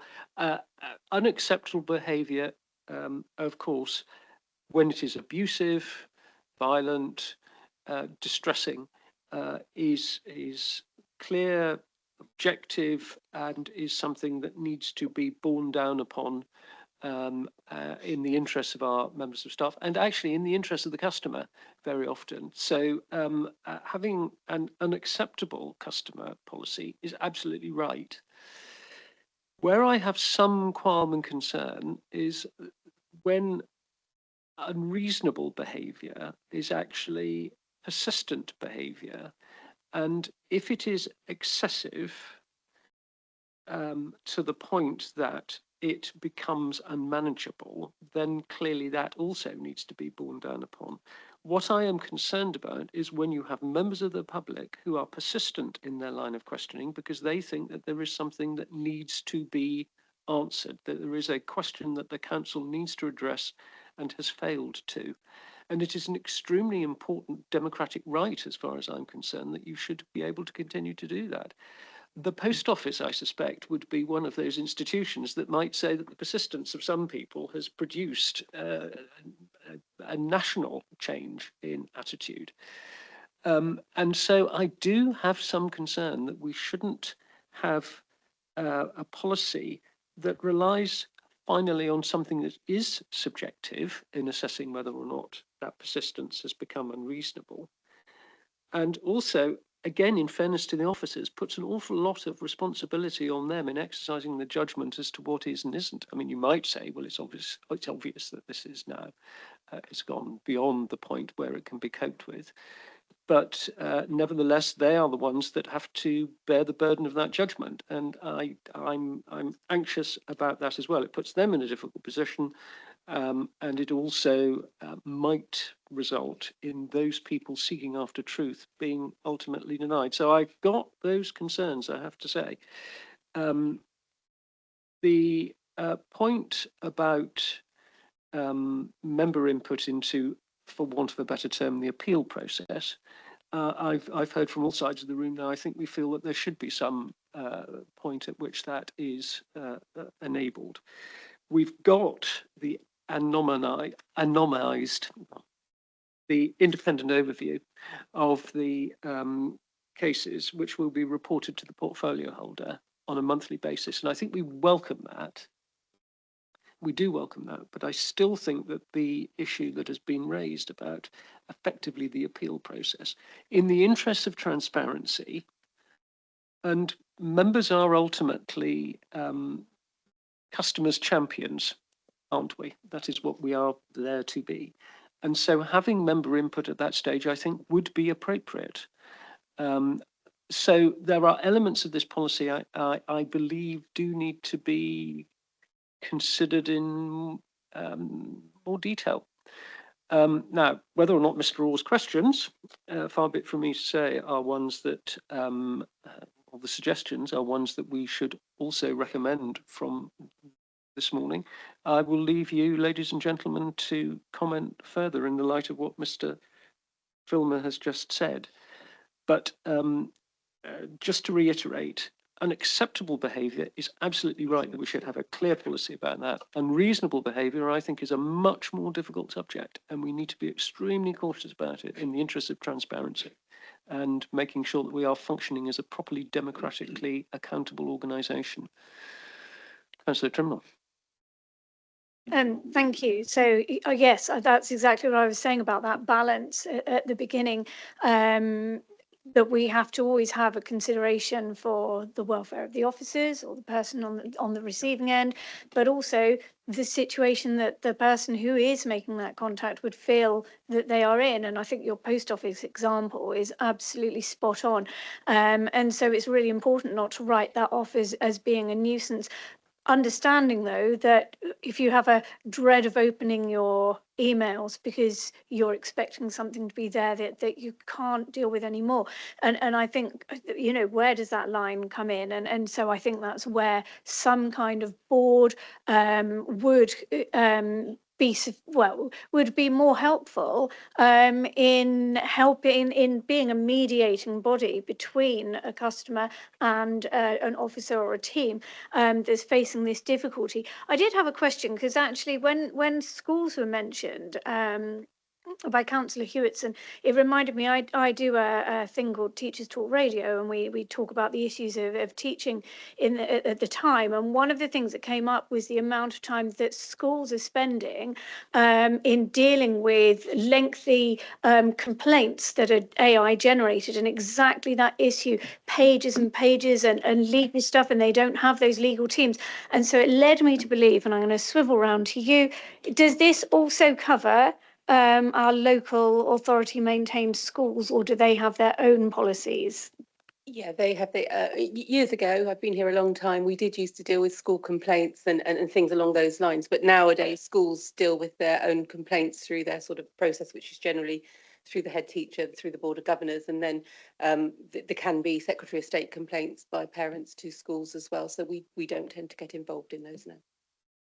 Sorry, and if there was a legal sort of problem, you know, something that was facing schools where, like I say, you know, lots of this information is coming through with, you know, reference to the law, do they have access to our legal teams to help them navigate that, or is that something they have to spend on themselves? I'm not an expert in this area, but there is traded services that support schools. So some schools buy into some of, and I don't know whether the legal is included in that, but I know certainly there is governor support. So there is a team of people who provide support to governors in helping them manage sort of issues of that nature within schools. But I can't answer definitively because I don't know what that looks like in practice. Okay, thank you. Mr. Jones. If I may, just to help kind of clarify the point, there is governor support as Rebecca's outlined. So there are a team that make sure the governors have that support. In addition to that as well, the schools have access to the monitoring officer, particularly through whistleblowing complaints and the like, and that can be reviewed as part of those processes. So in instances where there are governance issues or governance concerns, they have the same access to the monitoring officer to consider those complaints through the whistleblowing policy, and regrettably those have been used and investigated in that way. Councillor Mansell. Thank you. I thought the comments from Councillor Filmer and yourself, Chair, I was very much in agreement with those. I think you made good points, and in terms of progressing this. Perhaps I just wish to emphasise sort of one area of this, which is what you were, I believe you were sort of saying, which that does come from the public question to the committee earlier, but the about there should be some sort of separation between the verbal physical abuse type problems and what were called administrative behaviours, which I think. Chair, you sort of highlighted well that a member public is actually really frustrated because the service hasn't responded to something they think is really important, and perhaps they can't do it. Maybe they need to say that they can't do it, but I have a feeling that is behind some of this, that they don't feel something important they've said has been heard, and then that will tend to be the reason they keep coming back. So I do feel there's something in that, and for that reason and more, though, I think the point that the policy does need to separate. I tend to agree with that, or at least it can be one policy, but it's not addressed this sort of the potential persistent problems being raised, and how they're responded to, and I think, Rebecca, you made the point yourself that sometimes the service hasn't responded adequately, and I feel that does warrant a separate section, and I think the point of lumping it in, as it appears with the physical and the verbal, that they do feel quite separate, and each require their own policy to think how they should be addressed and what's involved there. So, as you gathered, I'm sort of minded to agree with the suggestion that there needs to be separately considered approaches to both of those. And then just finally on the involvement of members, yes, I'm sort of inclined to agree with that. I do struggle quite how to think, but I tend to think that the idea that it might be some sort of standards involvement feels like a good one. To us, I don't know a lot about standards and quite what they do, but it feels like that is possibly a good direction. Right. Anything else that any member wishes to say? Can I make a proposal? You can. I was just going to try and struggle towards one myself, if I could. I think as members, we welcome very much the basis of this report, and it has within it a range of extremely important and valuable ways of working. However, I think what I am picking up from the meeting today is a clear concern about unacceptable and abusive behaviours are properly addressed here, but the unreasonable stroke persistent behaviours are perhaps being lumped together with that, and that in fact there should be more separation between them, and that we need to be careful, very careful, and perhaps have more objective standards about what that unreasonable stroke persistent behaviour actually is. So I think there is more work to be done, personally, and I get the feeling that the committee feels that, in differentiating those two areas.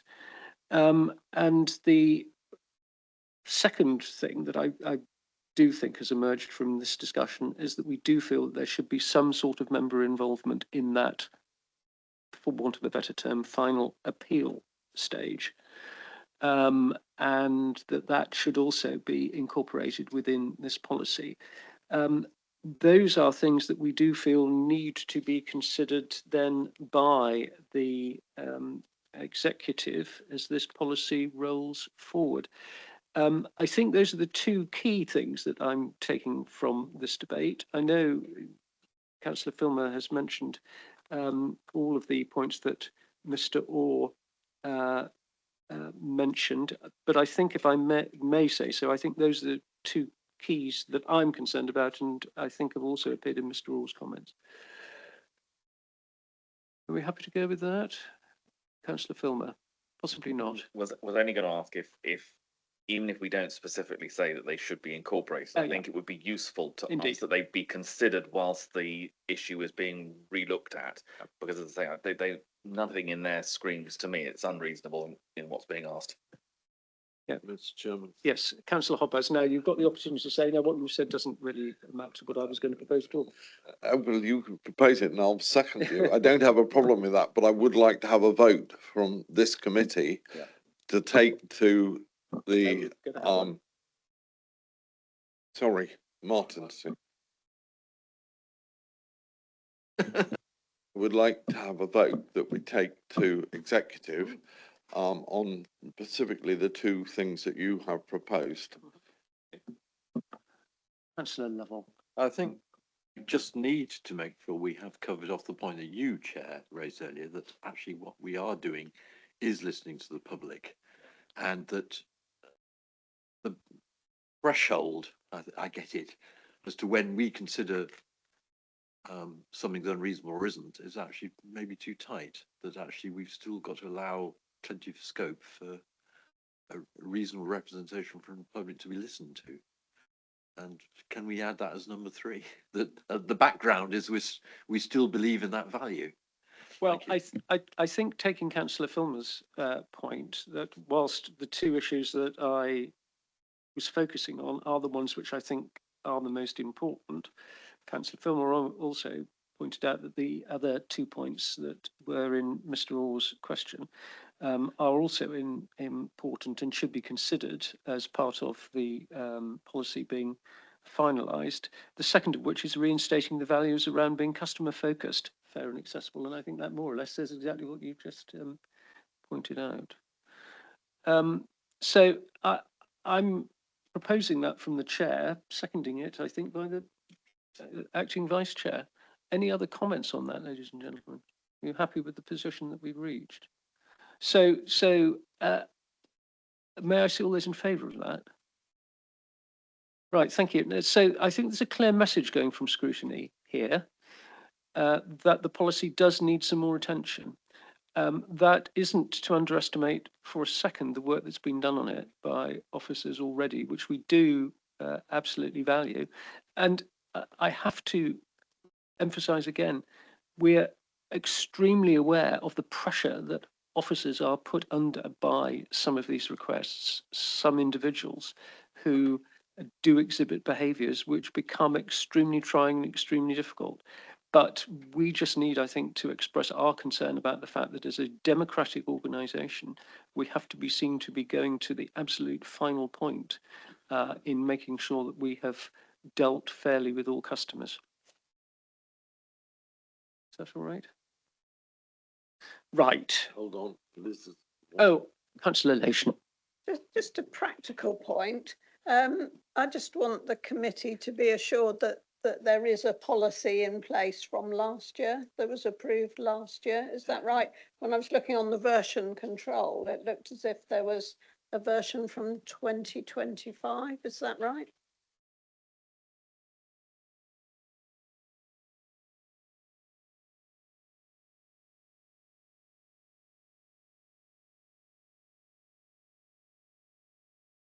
Sorry.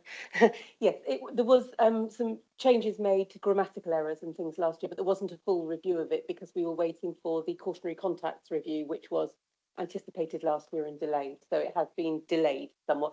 So the policy that was put in place at the start of the Unitary Council has been ongoing since then, in essence. Nothing material has changed in it since that point.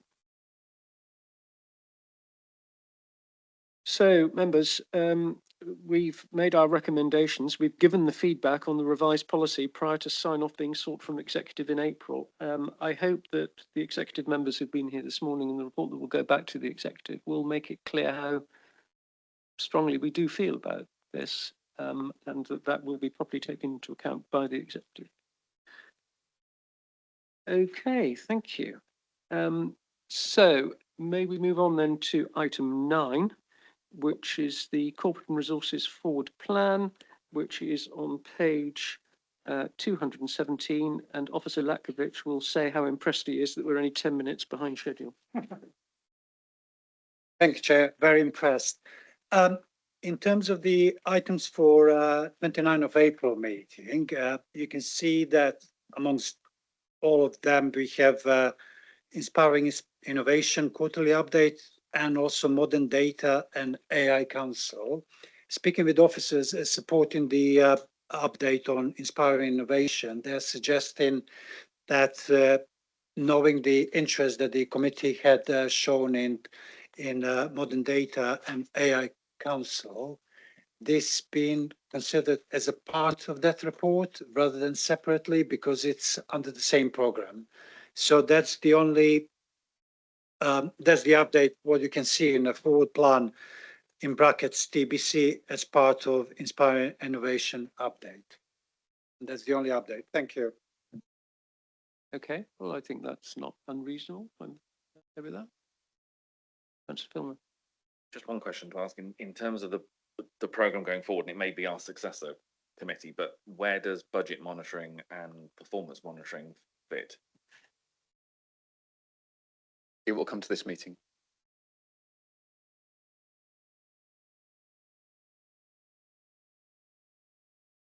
My apology, Chair. We'll make sure it is in terms of the cycle, and I'll confirm that with Nikki in terms of the appropriate way of reporting that through and making sure it matches with the executive cycle. Right. Is there anything else, ladies and gentlemen? Councillor Trimble. Actually, I think, no, I've changed my mind. I'd just seen the council tax reduction scheme and exceptional hardship coming in November, but that will be off the back of all the consultations, all the work we've done, not our report from the task and finish group. So I was just thinking strangely. The task and finish group is enfolded into that process. Right.